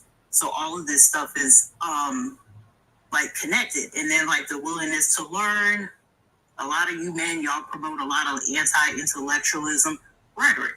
Like y'all are very anti-education as a whole. Y'all just disguise it under like, the whole college is a scam thing. But overall, a lot of y'all do not value education. You don't value learning for enrichment purposes and for your own personal development. Like I can go on and on and on about like just the soft skills in general that y'all tend to lack. Yeah. I think that for me, a major reason why I'm down, or the easiest way for me to explain this is like this. I think that, and Jazzy touched on this before, but I think that the group of people who are the most oppressed should be the people to be put in roles of leadership, right? Because they understand everybody's needs. Because if their needs get met, right, then everybody else's needs get met first and foremost. But also, like Jazzy was saying, they're forced to sit back in the cut and observe, You know what I mean? So I think that women should be in positions of power because they have been forced to observe society from a different vantage point than men have, right? They don't have the luxury of being self-centered. They don't have the luxury of not paying attention to the world around them. Women don't have that luxury. You know what I'm saying? So I just think that it would be really, like, as a group, if we had to choose like a group to, like, all right, who would take it over? Then let's give it up to women. Then that would be the cure. Like, just give it to women. You know what I'm saying? Like, there will be more good women leadership, female leadership in that group than if we gave it to, which we see it happening with men. We know men are freaking terrible at leadership. So I think that's the whole thing. Can I just say real quick, Bob? And also the fact of being that let you know that women were the leaders is because in Black community discussions specifically, every issue is deferred to women. So that if women can solve every problem, if women change their behavior or do this or do that or do this, it would completely solve the problem. Then what the heck would we be looking to men for? Because every time stuff goes crazy and every time stuff goes wrong, who are they looking to? They're looking to Black women for accountability. They're looking to Black women to change something. They're looking to Black women to implement something new. No one ever looks to these men for nothing. So why would we be looking to them for leadership? Don't make much sense to me. What up, Vanity? And is this Aphrodite knows? There we go. Go ahead, Vanity. Hey. I'll make me a snack. Jazzy, are you SWP years old and were around when he and all his rhetoric got that young lady, Asia McGowan, unalived? Who? Willie Pete. Yes. He would be where the father of Tommy Sotomayor, right?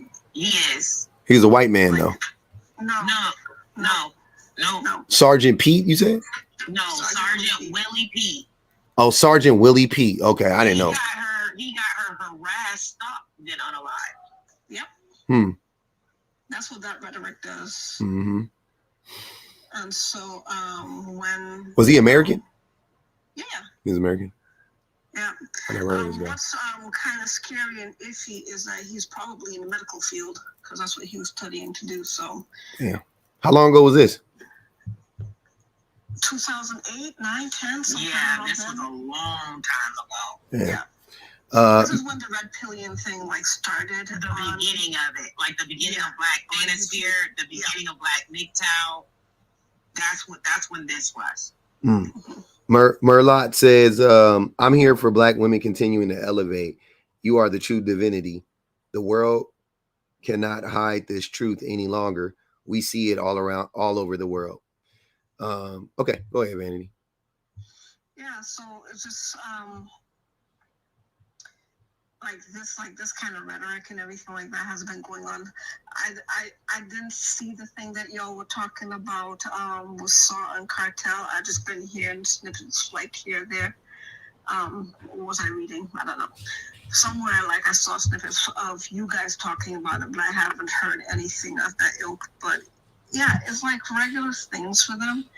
And the funny thing is they expect to be able to say things like that and still be able to malign you and have us, say, oh, we're going to choose their side because for a lot of these men, in the words of one of the women I was under the tutelage of, they see us as a foregone conclusion.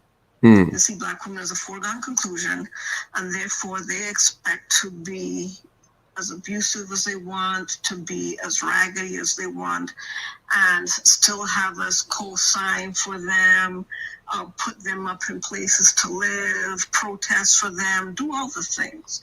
And so, like, the fact that some women have the audacity to be like, yeah, no, I'd rather have a V8.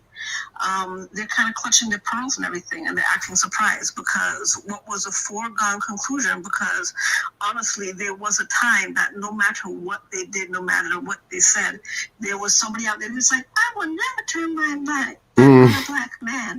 A black man is absolutely everything. And, like, the fact that it's still not going on, they're just, Aggie. It's a little pearl clutching. But I too need food, so I'm gonna drop. Okay, Vanity. Thanks for coming up. Who am I talking to? Aphrodite knows. Hey, Aphrodite knows. Hey, how you doing? I can't complain. That's good. I thought it was interesting how people are going back and forth. I like how the last woman, she just said, for the most part, they expect us to kind of pick up all of the problems.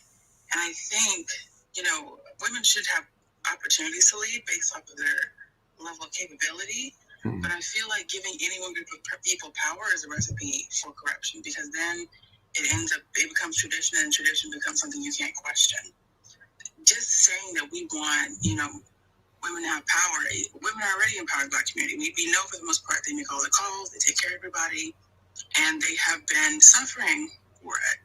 I feel like now there's a larger push for Black women to self-care, self-suit, all sorts of things, right? Decentering men. And at some point that means also realizing that sometimes you're overperforming for other people that could actually perform some. It means actually focusing on your capacity and allowing the correct person to lead. It doesn't really matter if it's a man or a woman. I think more women should, in a healthy way, lead, but I am not just on board of like only women or only men. I want people who can do it well. I think that, well, real quick, Black women aren't in control, I don't believe, in the Black community. If that were the hold on. If that were the case, I think that the community would look different, right? It should reflect that. If Black women actually were the ones calling the shots, I think the community would actually reflect that. So I don't think Black women are actually in control of the community. I think they raise the children, right? But they're not in control of the community, right? Yeah, you can respond to that. On paper, it's definitely a patriarchy, right? And I think it's also the reason why we're struggling so much, because we function, and I feel like a lot of Black women don't recognize how much power that they have. Women in general, we are in charge of raising the children, right? So that means all the adults. You can't take advantage. They're adults. At some point, you make your own decisions, but the culture you're raised in, it does take a large part of the way that you see the world, and a large part of the way that you're going to show up. Of course, it's a patriarchy. We live under a patriarchy. But because for the most part, most Black women make all the money, most of the money, right? Because most Black women are raising the children, even kids that aren't their kids, we're very like communal. It ends up being that we are the ones that make a lot of the calls behind the scenes. Now, what calls? Larger political structure. But what calls are you talking about? What do you mean when you say the calls? I mean more as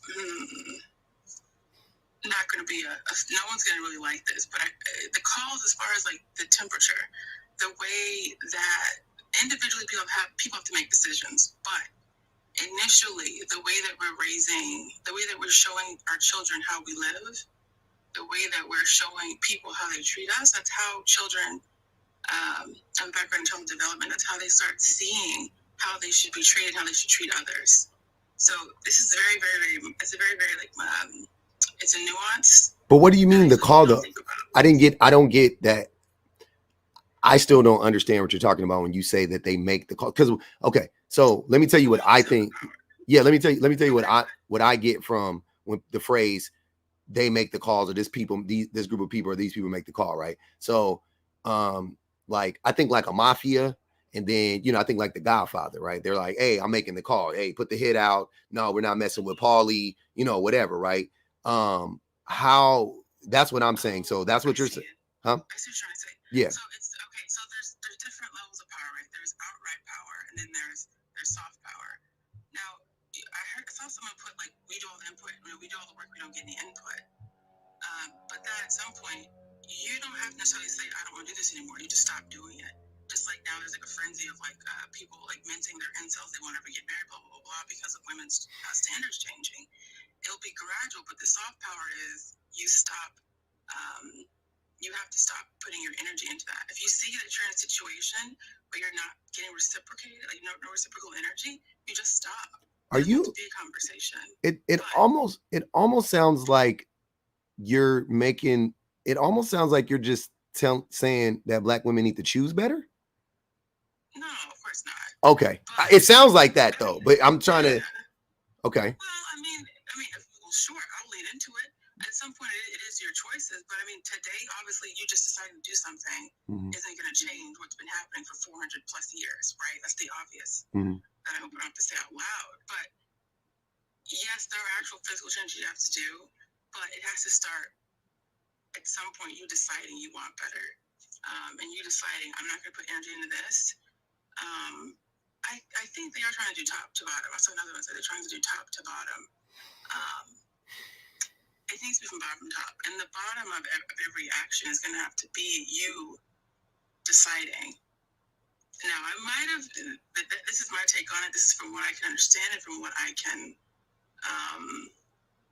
of what I've noticed and what's helped me long term. At some point, it is going to be about you want better people, we want better leaders. It means we have to start smaller. It's not going to be just about, okay, well, let's get rid of all this whole group of people, because it's idealistic, but it's not realistic. Do you think that if we had to choose, because I know it wouldn't work like this. This is what I was saying. If we had to choose, if we had to give power to one group of people, men or women, who would you rather give power to?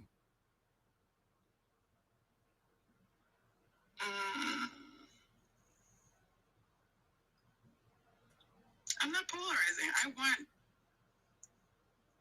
I tend to consistently be, I sit in nuance. I'd much rather be just good people. I want people that have integrity. I want people that can be trusted. I'm with all of that. Okay.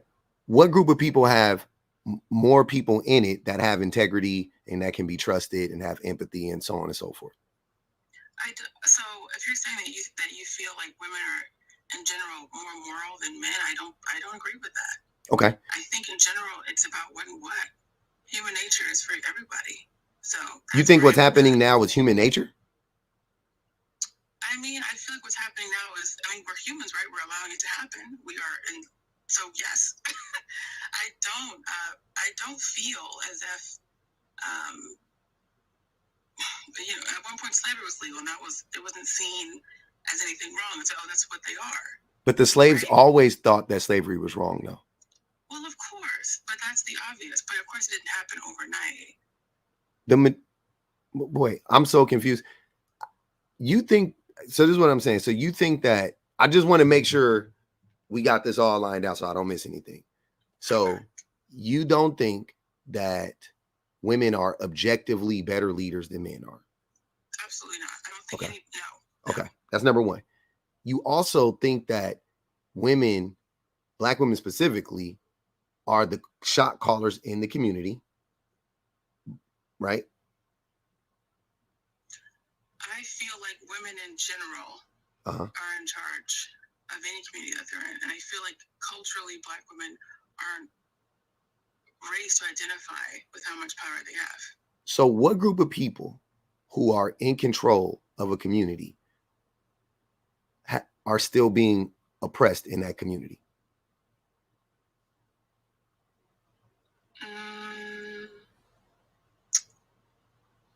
Like what group? Like I'll ask you, what group of people are calling the shots in the community just for them to be at the bottom of the community? I feel like the way that we're looking at it is so different that it's hard for me to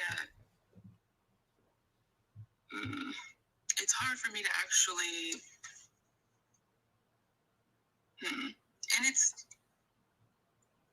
I feel like the way that I'm looking at things, I'm seeing it as a larger picture. What do you mean? I feel, when I'm talking about this, I'm thinking about this in an idealistic 100 years from now, 50 years from now. Okay. Right? Because I'm thinking about the kids we're going to have, right? Well, you know what I mean? The kids that are here that we're having. I'm thinking about it that way. Mm-hmm.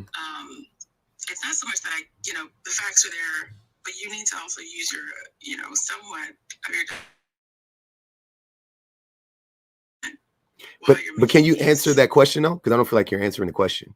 Like, repeat it for me. Okay, so what if women can have the power over the community? Why would they be at the bottom? Because they are, right? Like every woman is at the bottom of their community, right? Also, I mean, out of men and women, I should say. You know what I mean? Like there's children and there's LGBTQIA.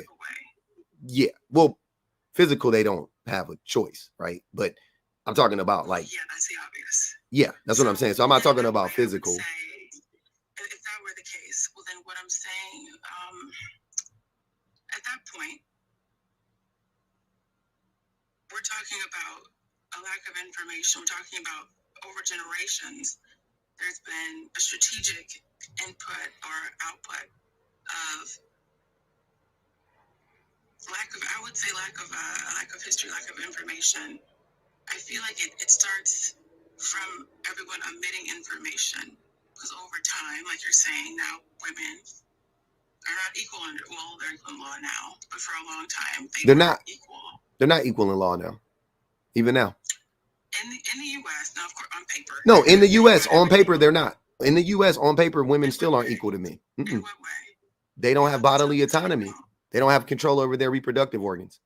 Oh, you mean Roe v. Wade? That was new. Yeah, you're right about that. But okay, so fair enough. That one's newer. Mm-hmm. For a very long time, for long enough in the U.S., not long enough, I take it back. For a little while, we were equal under the law in all ways. When? In 1993, up until 1993, women were able to, men could grape their wives and the women couldn't report it. When was that passed? What law was that? I don't know what the name of the law is, but up until 1993. Convenient. So if you're just trying to corner convenient. If you don't actually want to hear. Wait a minute. Do you not realize how marriages were structured back in the day? Like rape culture was very prevalent in those marriages because of how the power dynamics were structured. So now why are you acting confused about they had to pass a law about making marital rape? That's very recent.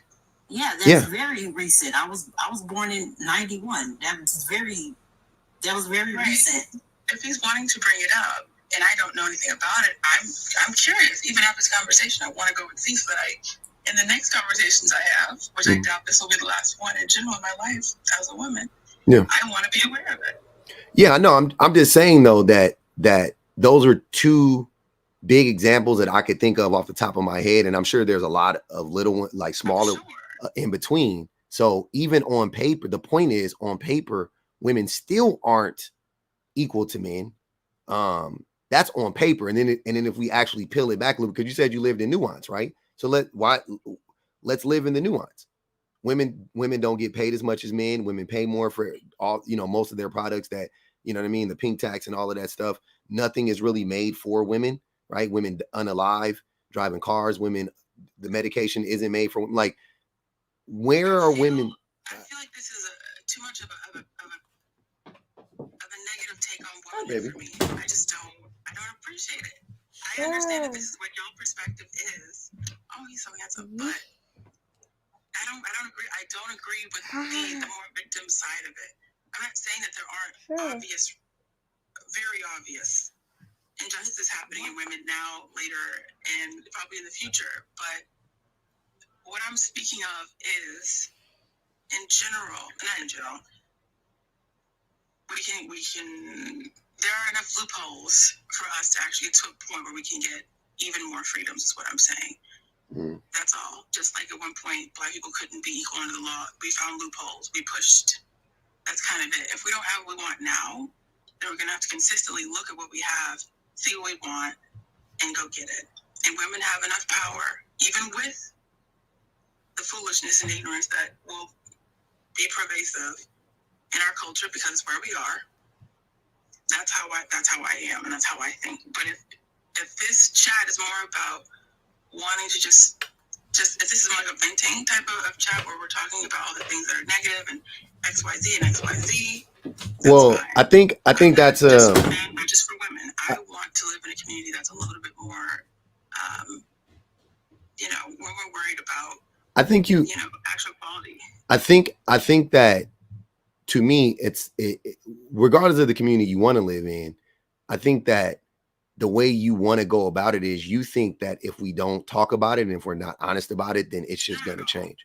But that's what you're saying, because you're accusing us of we just want to talk about the negative stuff, when in reality we're talking about reality. We're just talking about, it's just facts. You know what I'm saying? Sure.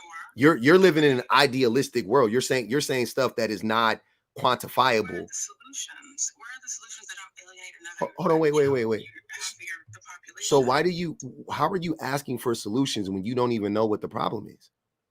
How do we bypass the problem? I know what the problem is. I'm a woman. You can't tell me. I don't care. Hold on, wait. I thought you just said, hold on. So you, the woman who just got done. Y'all have a wonderful night.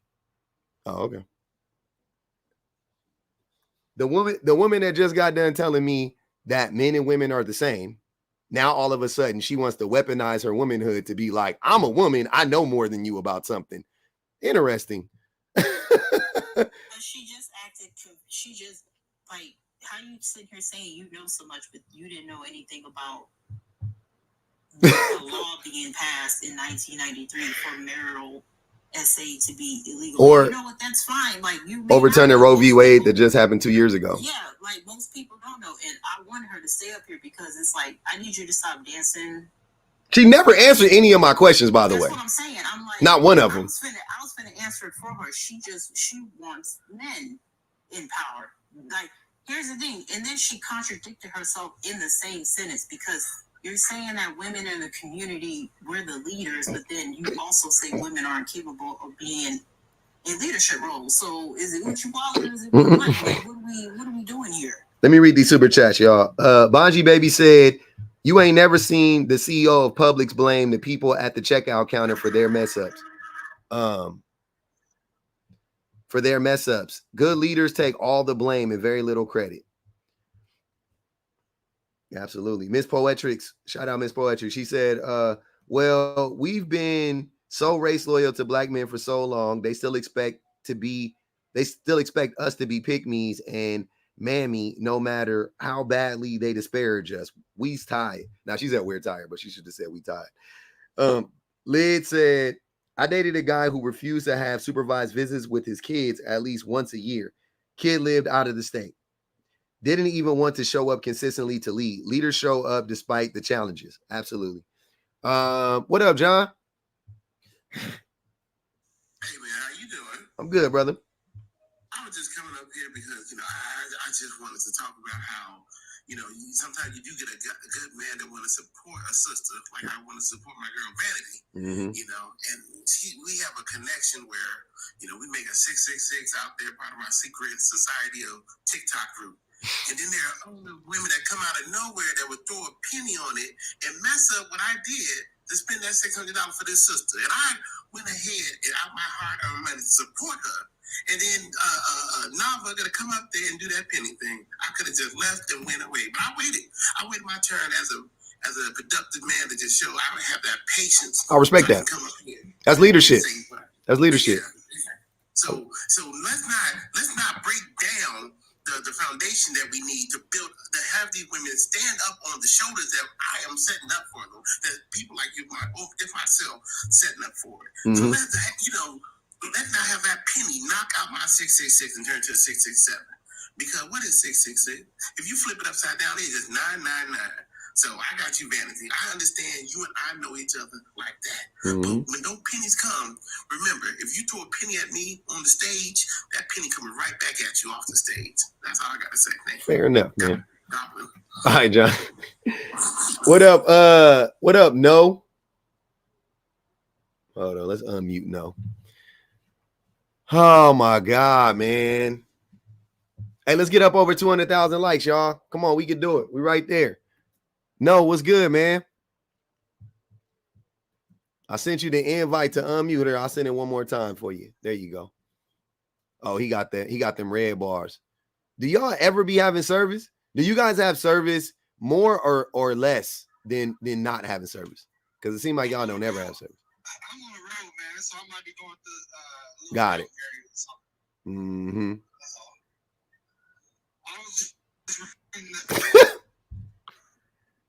Shan said less. We know, Shan. I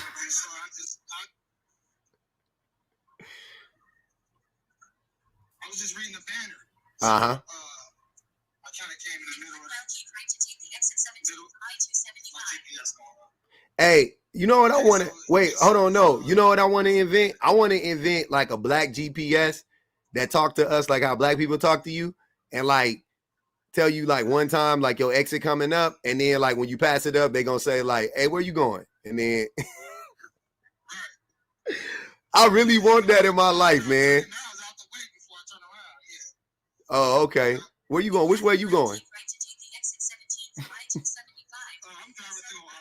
No. I'm saying that's what I want the Navi to talk like to me.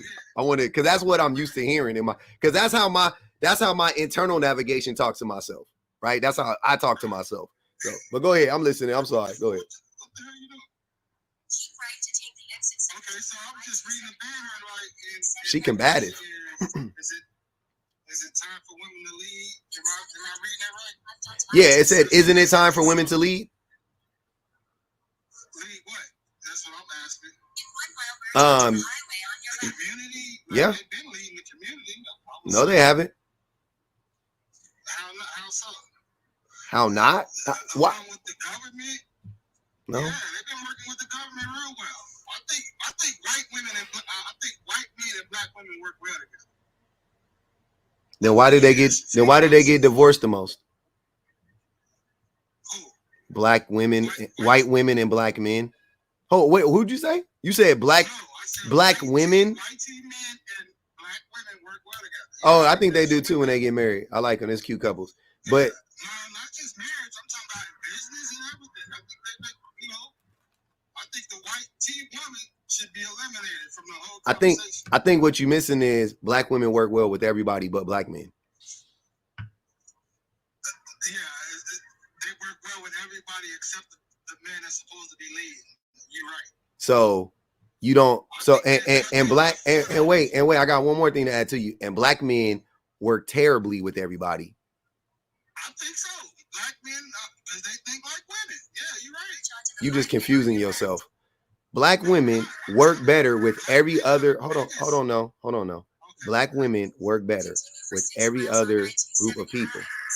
Black men. Hold on, man, you got a lot of background noise. Black men work worse with every other group of people. So, right? I don't want to say with every other group of people. I'm thinking about more like marriage, but if you're talking about in a work setting, I don't know. I think I know women of color are better leaders than everybody else, and I would think black women probably are better leaders even if you wanted to like they try to do it like women of color, but you know what I'm saying. But like yeah, so yeah, bro, I don't know what you're talking about. I don't think black women are working with the white man to keep the black man down.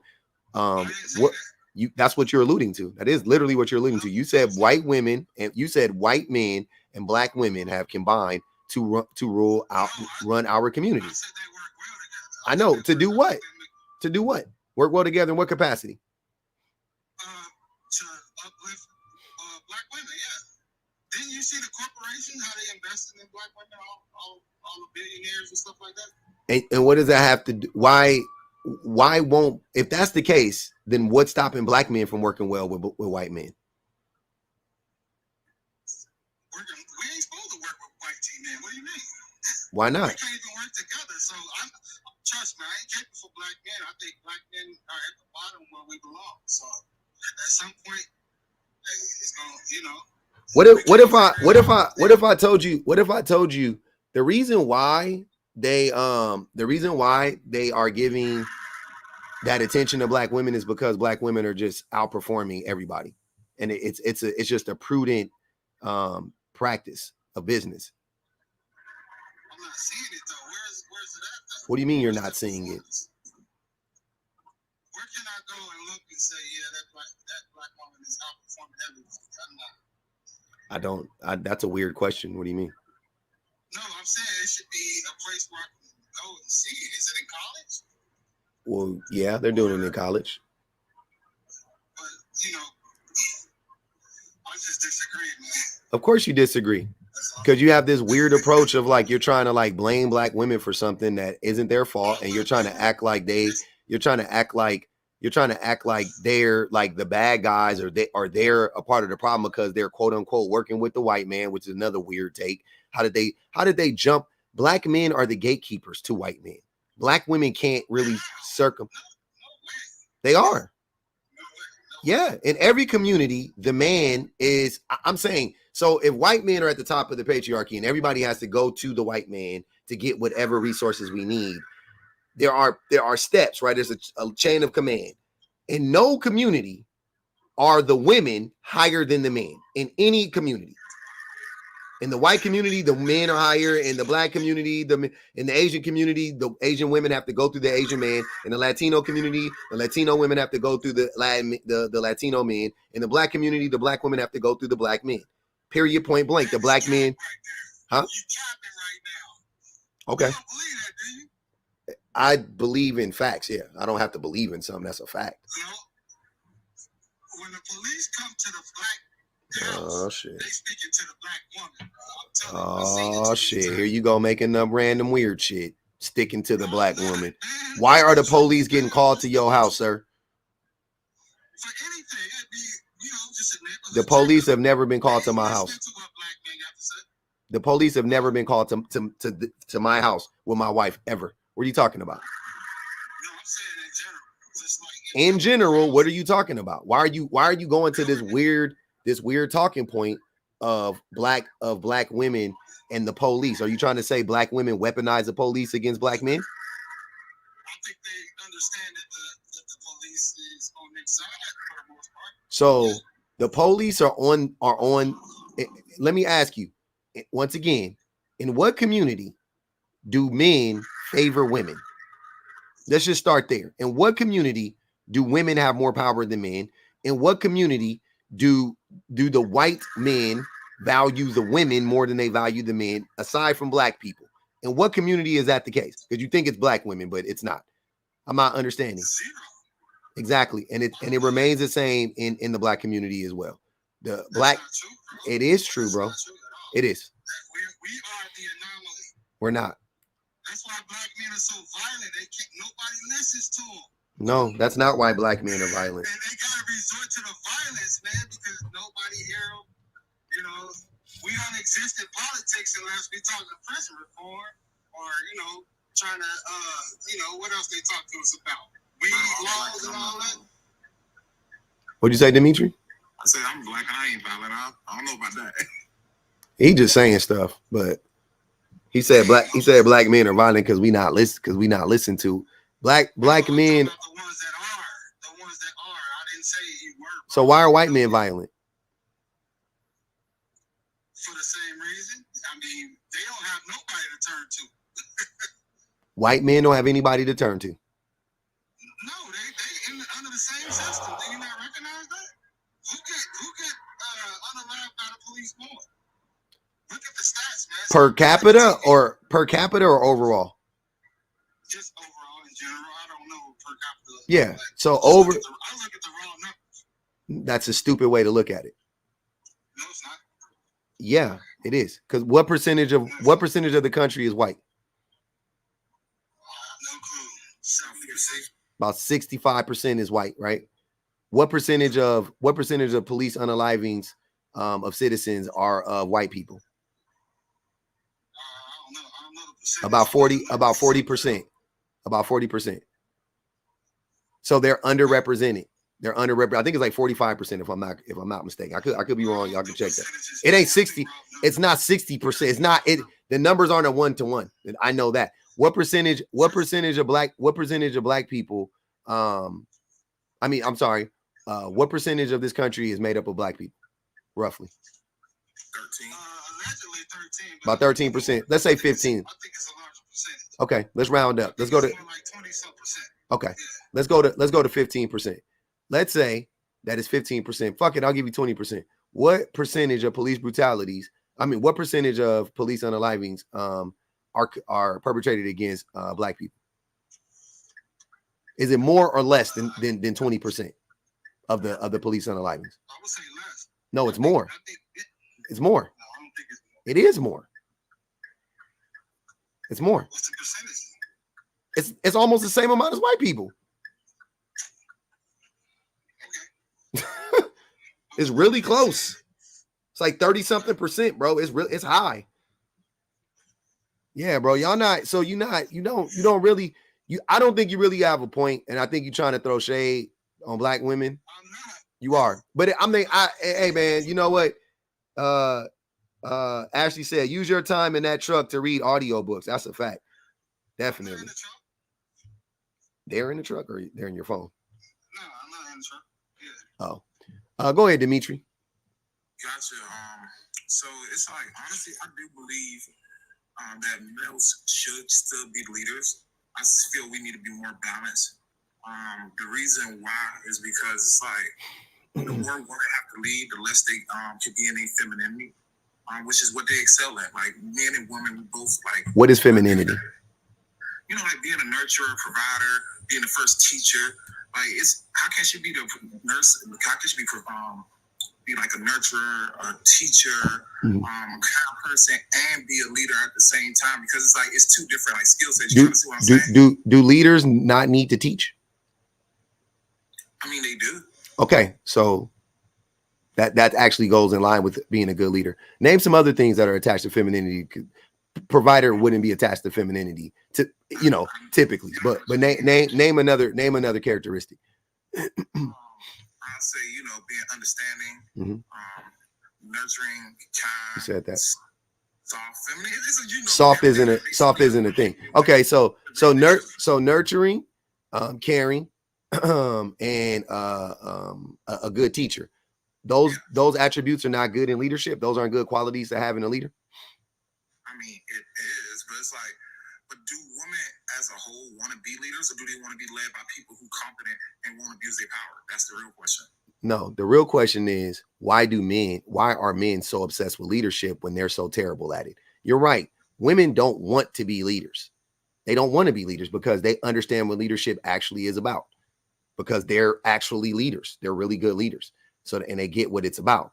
Men are obsessed with the idea of leadership because our idea of leadership is you do as I say and you don't challenge me. That's a male's idea of leadership, right? Women don't look at leadership that way. They know leadership is reciprocation, right? They know it's give and take. They know it's I got to pay attention. I got to invest my time. I have to, I have to have empathy. Men think leadership is move. I got this. I'm gonna do that. No, you do that over there. No, you don't. Like that's what you think it is, right? And that's why you think that it's not that's why you think leadership is masculine and it's not feminine. When by all accounts, leadership is rooted in femininity. Like that's why they're better leaders than men are.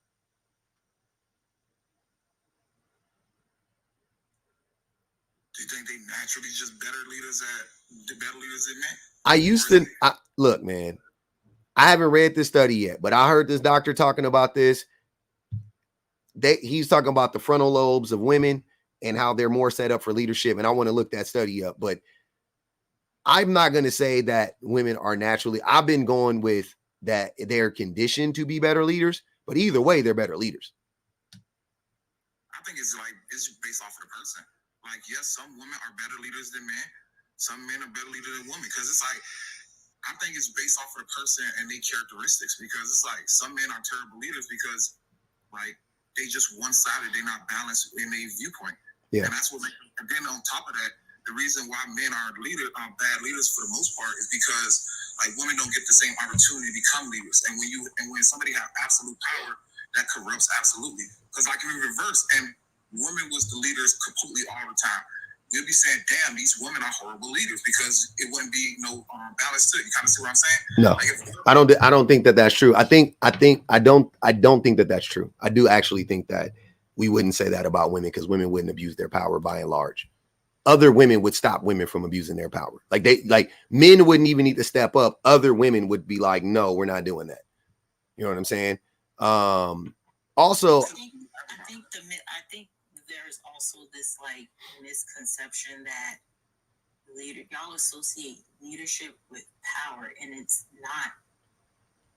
not power. They're like, yeah, people look to me to do stuff, but I don't get no ego. Like, I'm gonna be very honest. I ain't that hard up for leadership roles because I'm used to being in them. Like, I just, based upon like people who I be around, they typically will put me in a leadership role. And this has been going on since like middle school. Me too. Me from being in student council to like being the captain of my varsity volleyball team to being a yearbook editor. Like, I just naturally, people just put me in those roles because they see I'm capable. I don't need to get like an ego trip off of like being in a leadership role. I don't need to exert power onto people. I see being in a leadership role more as like a collaborative effort. Like, I'm working with people. I'm not looking down on people trying to like tell them what to do. It's a collaborative effort. It's not about like power dynamics. And I think that's what y'all get like confused when y'all do talk about leadership. Y'all associated with power dynamics.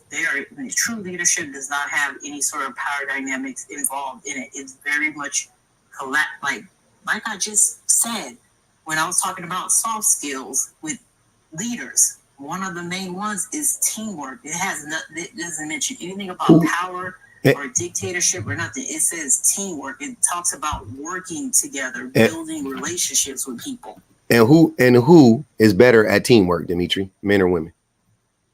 To be fair, that's not a blanket statement. That's depend on the individual. Like, see, you say, but wait. You say that, but it actually is quantifiable. Who are better collaborators, men or women? Women. Who is better at communicating, men or women? Women. It's not based on the individual. I'm saying as a group, as a collective, who is better? It would be women. Yes, there are some men who are better than some women. Yep, there are some men who are better than 99% of women. Yep. Hey, the best communicator on the planet may be a man, to be honest with you. But as a group, men are not the best communicators. As a group, men do not collaborate well. As a group, we don't. Women do. So then why women haven't taken over as the leaders naturally? Because it doesn't happen, because what's happening now is unnatural. They set up a system. Our whole world is homogenous. I mean, our whole world is fake. I said homogenous. I mean homogenized.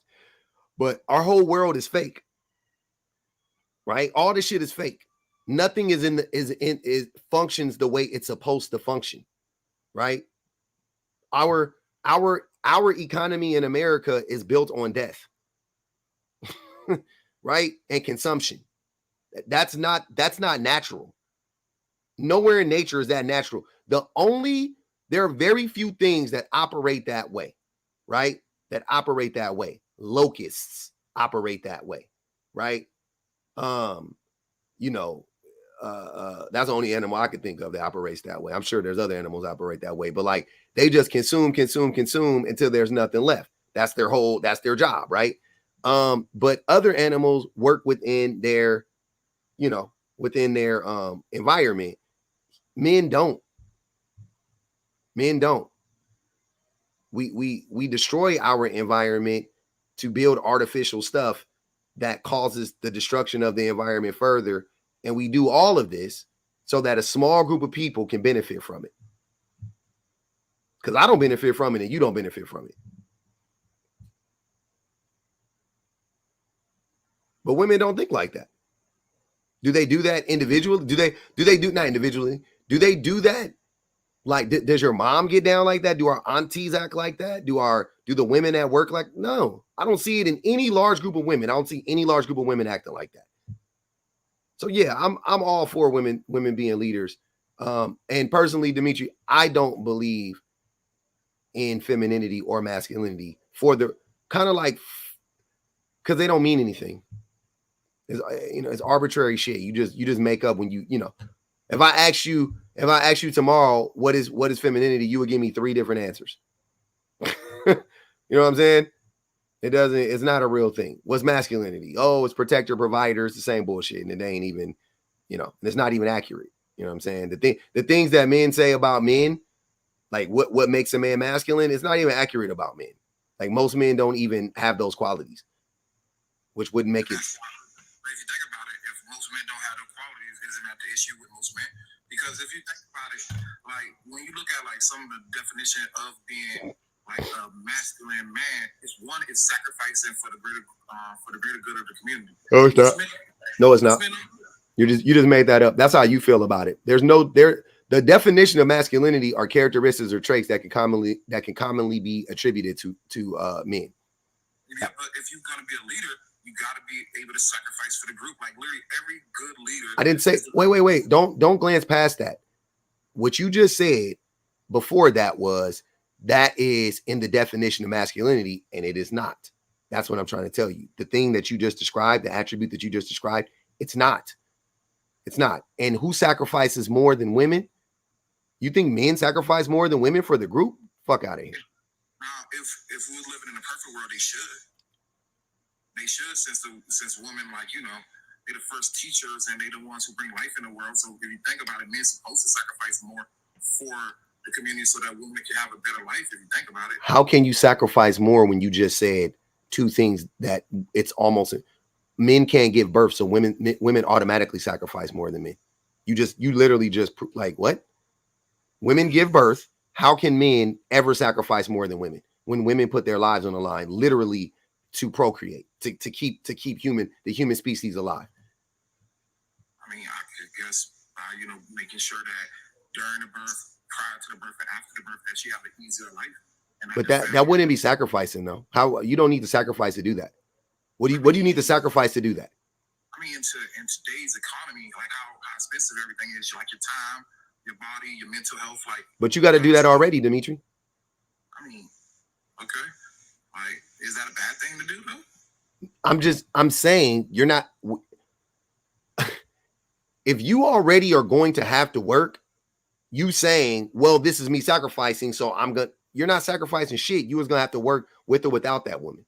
But let's keep it a buck. With her and the kid, you gotta work more. Let's keep it a buck. Because it's gonna cost more to raise her and raise the kid, provide for her, and provide a safety net for the family, more so than as a single man. Like, prime example, as a single man, you can probably live off of 50K, but you cannot raise a family off of 50K. You're gonna have to grind up and make more money than that. You kind of get what I'm saying? I hear what you're trying to say. It just, to me, it sounds like men are lazy as fuck. They do the bare minimum, which is a sign of bad leadership. That men, you're saying that if men didn't have children, they wouldn't push themselves to do their best. They would just settle for like, I'm good with 50K a year. I mean, but the thing is it lazy or is it being satisfied? Like understanding what is enough for you, that's a good trait to have. Because like if you never satisfied, you're always gonna be looking at the Jones like, man, I make more than everybody in my community, but I'm Brad over there making 150K. Let me make more money just so I can. I'm not talking about being unhealthy. I'm not talking about being unhealthy with it. I'm saying, like, women go to school, they get their education, right? They black women specifically, but women in general, they go get their education. They're like, okay, let me get a job, let me buy a house. Men are doing the opposite of that. Men are like, oh, I don't have access to women, let me not go to work. Oh, I don't have access to women, let me unalive myself. Women are like, I don't have access. I mean, I don't want to even be with men. I want to fucking be the best person I could be. I want to be the most healed person I could be, the highest functioning person I could be, the most educated person I could be. Like, that's what men are doing, and women are doing, and men are doing the complete opposite. I want the people that I don't need any other like external factors to drive them to be better people. I want those people to be my leaders. I want the people that just wake up and like, I'm going to be the best person I could be. I want that person to be my leader. I don't want the person that's like, oh, I got kids. Oh, now I'll work my hardest. I got a wife. Now I'll learn how to be a good person. I want the people that are like, I don't care who I'm with. I'm just going to try to be the best person I could be. Well, don't you think the external factor that is like subconsciously pushing women is the fact that they was oppressed for such a long time that now they do have the freedom to access, the same opportunity as men? That just motivate them more. Because, like, for example, for the longest, men, we ain't really had to fight for shit. It was just given to us. We already had the opportunity to go to school. We had the opportunity to go to work. We had the opportunity to be a provider. But women didn't have that opportunity. And now, since they got that opportunity to do that, wouldn't that motivate them to go above and beyond? Be like, see, you've been oppressing me, but now I got my shit together. I'm outdoing you. Like, if it reverse, I would. But fine. Let's say that's the reason. I still want them to be the leaders then. Fine. Who cares why it happened? You're giving me the why. Fine. You're giving me the why. Cool. I accept it. They're still better leaders, so let's let them run it. I agree. I ain't saying women shouldn't be leaders, but I'm just saying that men as a whole never being leaders. No, I don't agree with that. I don't trust men. I don't trust men in leadership. I think we're safer if I'm not even saying this is perfect. I'm saying what is going to give us the best odds of success? The best odds of success is don't let any man in leadership, because it's too hard to determine which men are bad men, right? It's just way easier to kick all men out and just let women be leaders.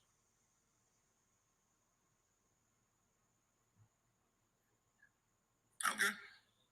That's my solution, because I don't see where all these great male leaders, where's all this great male leadership coming from? In other communities, I can see if you look. I'm talking about from men in general. I don't see it in the white community. I don't see it in the Asian community. I don't see it in the affluent community. I don't see male leadership being good at all. Where is it at? They're destroying the planet. Everybody's fucking sick and dying. Very, very, very few large groups of people are content. 1% of people have more money than the bottom fucking 80% of people. Like, that's crazy. Where's all this great leadership at? I'm not seeing it at all from men. At all. The inequity that exists in the world, I don't see it, bro. I don't see it. Terrible leadership. Abysmal. And my thing is, you can't have mediocre, incompetent men in leadership roles and then also act surprised at how the state of the world is. That's what happens when you put men in roles just based on them being men, and they do not have the skill set necessary to be a quality leader. That's why, I don't know if y'all even heard of the concept of, like, men in leadership roles, like, failing up. Like, they're allowed plenty of grace to mess up time and time again. And they're not held accountable. If anything, y'all are more likely to give men, like, promotions. Men can literally make decisions that'll make a company lose money, resources, all of that. And instead of y'all firing that man, y'all want to promote him and give him more money and put him in another leadership role for him to mess up even more. That's called failing up in, like, corporate America. I mean, I ain't gonna hold y'all. Elon Musk, he's the perfect case study of, like, what he's done with Twitter. He took over a platform that he had no business taking over, and that's why Twitter is the way it is now, because he's a perfect example of a mediocre white man failing up in a company, and now look at what Twitter is now, because he's sitting here making decisions and he don't know what he's doing.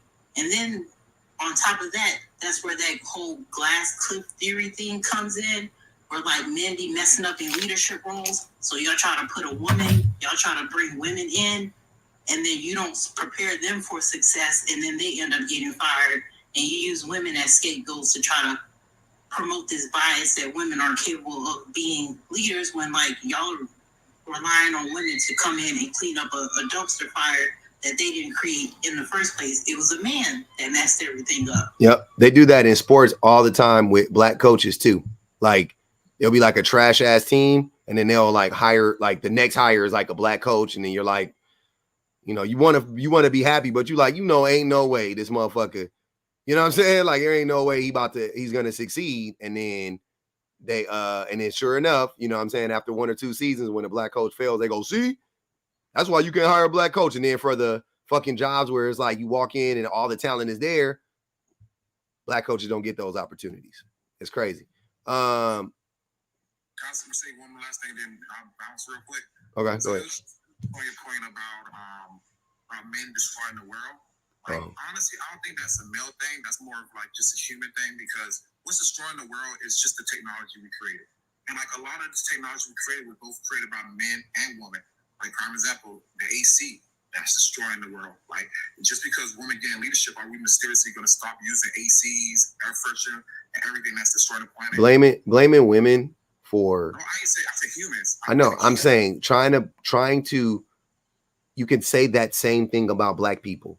When did black people start destroying the planet? When we created some of the inventions that we created. Nope. One of the things that is scientifically proven to destroy the planet is the AC. A black person. Sir, I hear you. Listen to what I'm saying. When was the air conditioner invented? Was it invented before or after capitalism? The invention of capitalism. I mean, everything was invented after capitalism for the most part. No, that's not true. But that was invented after capitalism. Okay, so the blame would be put on the system, not on black people. You see what I'm saying?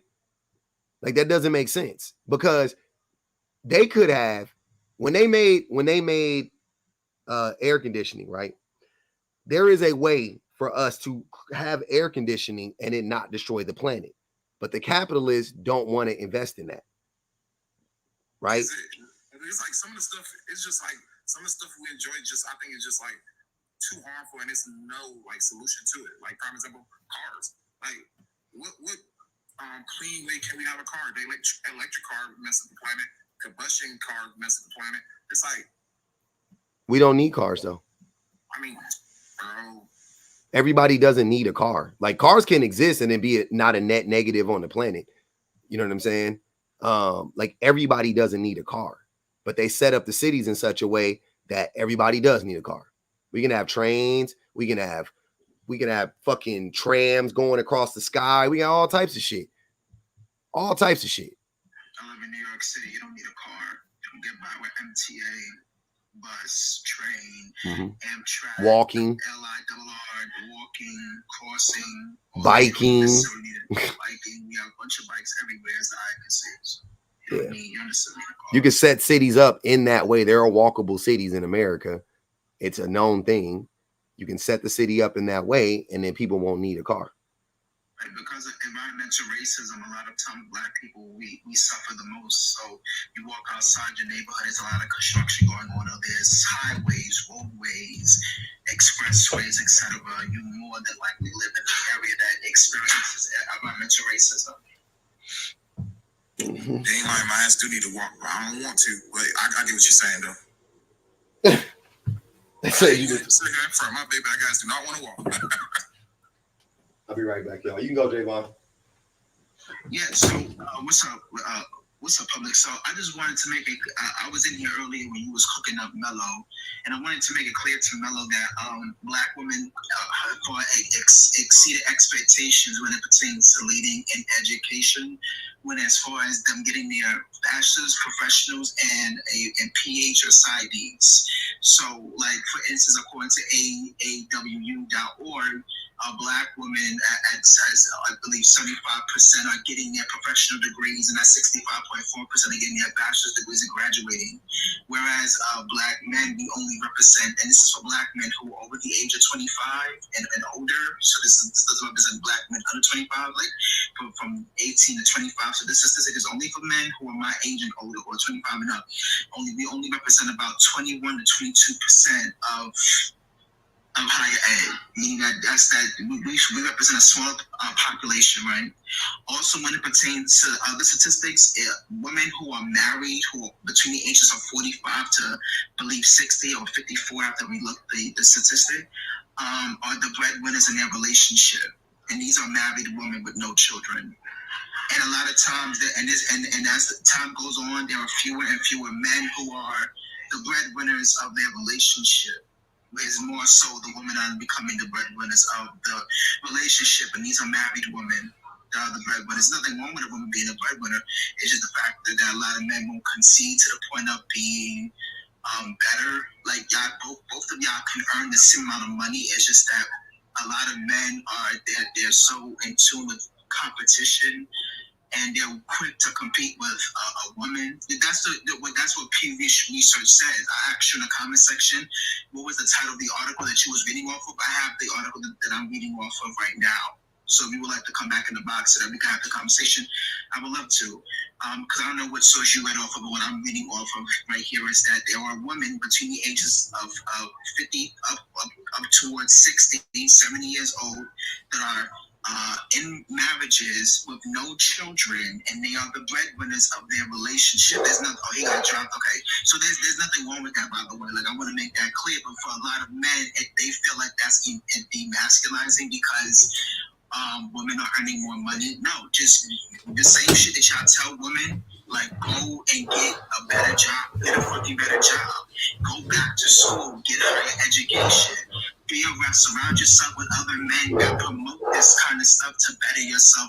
I used to hold Black Man Forum on my panel, and I was promoting mental health. So Black men who are not receptive of going to get mental health resources, I would give them mental health resources. I would tell them, hey, update me when you can, because I need to make sure that you are okay, because the majority of Black men have fucking trauma, being from our family, friends, or other outside extraneous factors that a lot of us don't like to acknowledge until we get to a certain age. I'm 25, and I was able to recognize it when I was 19, 20 years old, and I was in and out of therapy at that time. But yeah, the reason why a lot of men don't know how to fucking lead is because, I don't know, Black men are so involved with wanting to be white men. And I know when y'all hate that I bring up race in this conversation, but y'all try to mirror image how white men treat white women, and then y'all try to emulate that same formula, and that shit doesn't fucking work for us. It never has worked for us ever. Like, Black men have, collectively speaking, right? Like, a lot of y'all still defending like P. Diddy, and like I see Umar Johnson doing this really weird shit where he's like, well, P. Diddy parties were not as bad as the other parties. Like, what the fuck does that even fucking mean? You have people coming forward about this motherfucker who he's harmed both men and women, and you're sitting here during an interview saying that, well, his party wasn't as bad, and we're tearing down the Black man. This is not the tearing down Black man's fucking session. And I hate when y'all niggas gaslight people into saying that. Men, period, are fucking horrible human beings. Yes, y'all want to bring up the fact that women participate in that? Sure, let's go with that. But we live in a patriarchal society, right, where statistically also speaking, matriarchal societies, they flourish more than patriarchal ones, because the one that we live in, people are still getting unalive, people are becoming unhoused, children are not being able to be fed. And to retrospect, there are different documentaries like the one that happened with Dan Schneider and others, where they are literally abusing women and children on fucking sets. So it's not just P. Diddy, it's just men, period. But in the context of this conversation, Black men like to do that shit where they try to give it off to white men, but a lot of y'all try to emulate people like a Dan Schneider or a Harvey Weinstein or a Clive Davis, whatever the case may be. Y'all need to understand that the formula has never worked for us, and this is what public does all the time. And I come in here all the time, and y'all gaslight him like as if he's bugging. There's nothing wrong with your wife, your girlfriend, or fiance out earning you. If you feel like you're not earning enough fucking money, guess what? Get another source of income. You live in a society. In New York City, you have to make at least $90K to $100K a year to survive, because one fucking apartment costs $3,000, and that's a one-bedroom apartment. So you have to make six figures when you live in certain metropolitan areas. That's nothing. When you move down south or you move to another area, the economics change. But when you live here in New York City, you have to make that much money to survive, especially you have children. Yep. That's just common fucking sense. Yep. Hey, go ahead, Nova, and then Bree and then Kiki. I gotta get on in a minute, man. I just want to make sure everybody get a chance to speak. Go ahead, Nova. Nova sleep. Go ahead, Bree. Oh, hey guys. Hey. I kind of learned something about the Lango Hollywood. It's okay. I was just going to come up and say real quick. I was going to say that. Okay, I'm trying to think, where do I start? I want to start off by saying there has to be something wrong with us as a people, like as humans. In this, like the way they were structured, the patriarchy, all of the things, why we can't understand the importance of referring to women on how to matriculate or like create or develop a world that's conducive to humanity, when women make the biggest sacrifice for humanity. No problem, right? Jay. Like literally, every time, like, okay, it's so funny how guys always say that women are just as violent as men and blah, blah, blah. But the reality of it is, a lot of the reasons why women are not as violent isn't just because of our nature or any of that shit. It's simply because we understand the sacrifice it took for them to even exist. A woman's blood, sweat, and tears is what she had to pay for someone's life. So that's the reason why we hold it so dear and hold it precious, life itself.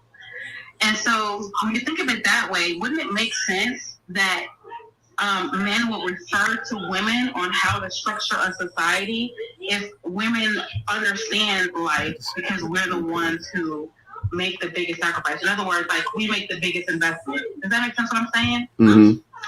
And so, by having the babies. I believe in I can't speak. Egalitarian, like, society, right, where people are placed in positions based off of their own merit and not what's between their legs. I believe in that. However, what's happened is we've exalted like violence and greed and resources over actually creating an environment that's conducive to human development. And so when that happens, it's gonna in order for women to gain like common ground, we're gonna have to take over. It is what it is. Like, at some point, it can't be balanced moving forward. Does that make sense what I'm saying? And so, like, because our voices have to be louder in order for us to gain like the power that we need in order for us to actually make a difference in our world, like in our society. Mm-hmm. And so I'm it's like I have so much in my mind. I'm trying to like get it all out because I know you're gonna end the live. But long story short, with every other species, like any species on the planet, they refer to the female species when it comes to what they need for the offspring to survive. And what pisses me off is when guys say, okay, well, the reason why humanity is doing so bad is because women have dropped the ball in raising the kids. But the reality of it is that we are unable to, if women were unable to advocate for themselves, how are they able to advocate for their children? Whenever I think about like men saying, women raise the kids, and that's the reason why boys are on the corner selling slugs and all the other stuff or whatever. And if it wasn't for the fact that women have failed, raising the kids properly, our society would look so bad. But the thing I think about is Black women raised our own masters. Like, was it not us that were literally breastfeeding our masters from our own teeth? Mm-hmm. Right? Like, we were nurturing our masters. So if you can sit here and say that it's women's fault why men are misbehaving, then you have to blame women for slavery and all the other things. You get what I'm saying? Because they had us raising their babies. Mm-hmm. But the reality of it is that the difference between men and women, I mean, this is basically purely off the patriarchy, is the fact that women were silent. And whenever you silence women and they're over children, what you've done by proxy is silence the kids. Mm-hmm. So I just don't get why they're not understanding, like, as long as one person is like when I think about relationships and how they say men are supposed to lead the woman and lead the entire household, the first thing I think of is that means that the entire family is relegated to one person's imagination. So basically, the family can only go but as far as that one person's mind can carry us. Does that make sense what I'm saying? And so again, like, when you think about it, like men being the only ones in charge, of course they're getting up here and saying, well, what other way can we do it? Like, we can't live without cars, but cars are ruining the planet. We can't, you know what I'm saying, like, do all this, do all that, because either way we're going to ruin the planet. But the reality of it is that's because half of the population has been silenced. You don't know what women can do if we work together. You don't know. You know what I'm saying? We could create something magical, like something out of this world. Like, imagine if there was never patriarchy or racism, what the world would look like today. You know, it's religion and all the shit that held us back from being able to actually, like, you know, take us into the future a whole lot quicker. So the reality of it is that the reason why y'all don't know is because you won't listen to women. If you believe women more, we will be able to collaborate better and make a better life. So I just don't. That's as much as I got right now. Bet. Wait, I'm sorry, Paul. I'm gonna drop, but I'm showing Mello how easy it is to read. Because I love bar grabs and line grabs. It's not that fucking hard, right? And like this also negates his point, because this point specifically, while women are like, they're still the minority because of the gender pay gap. And far fewer husbands are the sole breadwinner in their marriages.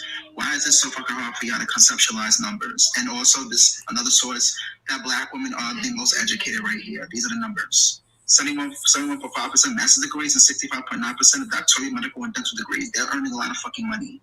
These fields alone have a lot of fucking money.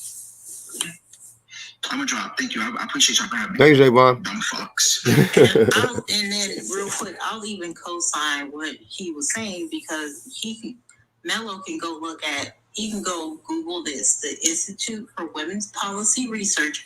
He can go Google this study that's called Holding Up Half the Sky, Mothers as Workers, Primary Caregivers, and Breadwinners is during COVID-19. Like, this information is like barely still fresh. Like, we're still going through a pandemic right now. And it talks about, I'll just mention this, 4 out of 5 Black mothers, so that's 80%, are breadwinners, with a majority of Black mothers raising families of their own. And Black women are more likely to be breadwinners and contribute the lion's share of household income. And they have other stats in here about Black women and Latino women and Asian women and also Native American women, basically saying that we make up more than half of the workforce, and then also having to partake in second shift at the home because of like the pandemic. So I literally just worded out the entire study, the title and everything. Like, you can go look this up. He won't. Go ahead, Kiki. Hey, Pub. Thank you so much for having me on. I've been trying to get on for a little while now, but so I first wanted to say that no, he triggered me so bad talking about how Black women like working for the white man, and that's something that my ex used to say all the time. You love working for the white man, and I would ask him, well, what other choice do I have?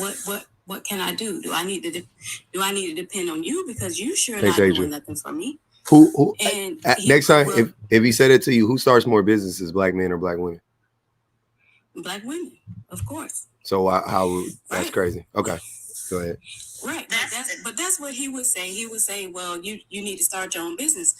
I did have a photography business, but it takes time for a business to pick up. Yeah. So especially like in photography, it takes time for that kind of stuff to pick up because you have to build a clientele. Yeah. And so I was like, the only way I can focus solely on photography is if I had somebody taking care of me so that I can focus on that and then build my clientele and then grow my business. So that's a lot that has to do with building a business, right? And so it just pissed me off a lot when he used to say that all the time. But just to your point, how or why men should not be leaders. I know a few nights ago, maybe like a week ago, y'all had a conversation about the men in schools and how many complaints they get in schools and who gets the most complaints. Well, just recently, my daughter's been in band, and she's been in band for like 3 years. And this is her 11th grade year. And her band teacher they were having a moment, and he decides to, a girl stood in front of him. So it's a long story, but basically it was his birthday, and all the kids were trying to come up to him and punch him for his birthday. And so a girl stood up in front of him, like, you know, protecting him or whatever. They were all having fun. It was all innocent. But when that girl stood in front of him, this man takes his arms and wrapped them around her waist from behind. And so if I can just paint the picture, would be like your wife cooking at the stove, and you walk up behind her and you wrap your arms around her. Mm-hmm. So this is what this man did. And so my daughter, she was recording the video because she just likes to record. This is a man or a boy that did this? This is a man, the band teacher. Oh, the teacher did it. Okay. Uh-huh. Yeah, so he's a band teacher who stood in front of him. She was a student. She's in the 12th grade. I don't know if she's 17 or 18. Don't matter. He still grabbed her from around her waist from behind. Now, my daughter this, and after she recorded it, she showed it to me, and I was just so alarmed by it. I sent it to the school board, because I was like, well, why would a man grab a girl from behind her waist like that? And you know, he's a bigger guy or whatever. So of course, you know, his body parts weren't really touching her, but his blubber was touching her, you know. So it was just very alarming to me. And I had a complaint about it. And when I showed it to the vice principal was like, well, you know, I've seen worse. You know, it was a bad decision on his part, but I've seen worse than that. But I was just like, well, why is it okay for him to hug her around her waist from behind? Like, his hands was like right up under her breast. I was like, that's just inappropriate touching from a grown man who's a teacher to a student. I just thought that was really weird. And it's just the fact that sometimes men, or in his instance, he's a teacher, doesn't realize that it's not okay for you to touch women or girls in a certain way. So this is one of the reasons why I feel like men can't be leaders, because they don't know or understand boundaries or what's right and what's wrong. The same thing with consent. It's crazy to me. So I just wanted to bring that point up to you. And I wanted to show you the video. I just don't want the video to get out to people, but it was just really wild. Mm-hmm. And everybody who I showed the video to without context and just showing them the video, they thought that they were boyfriend and girlfriend. Yeah.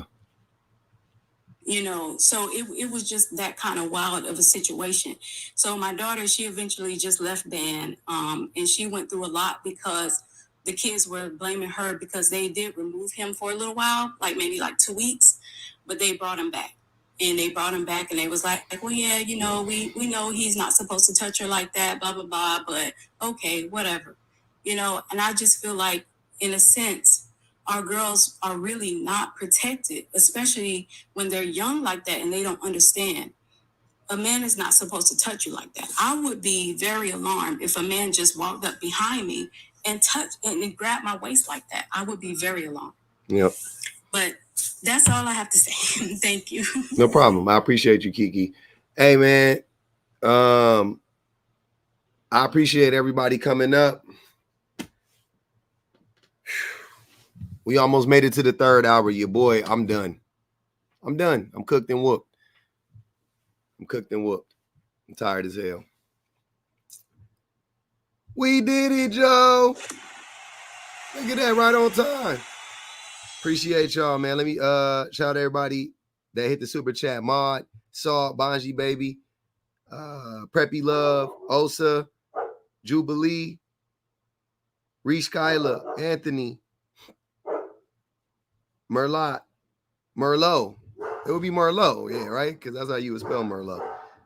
Merlot, Lyd, Ashley, Daniel, and Miss Poetrix. I appreciate y'all. For real, man. Shout out to everybody, all the mods, best mods in the business, on the YouTubes and on the TikToks.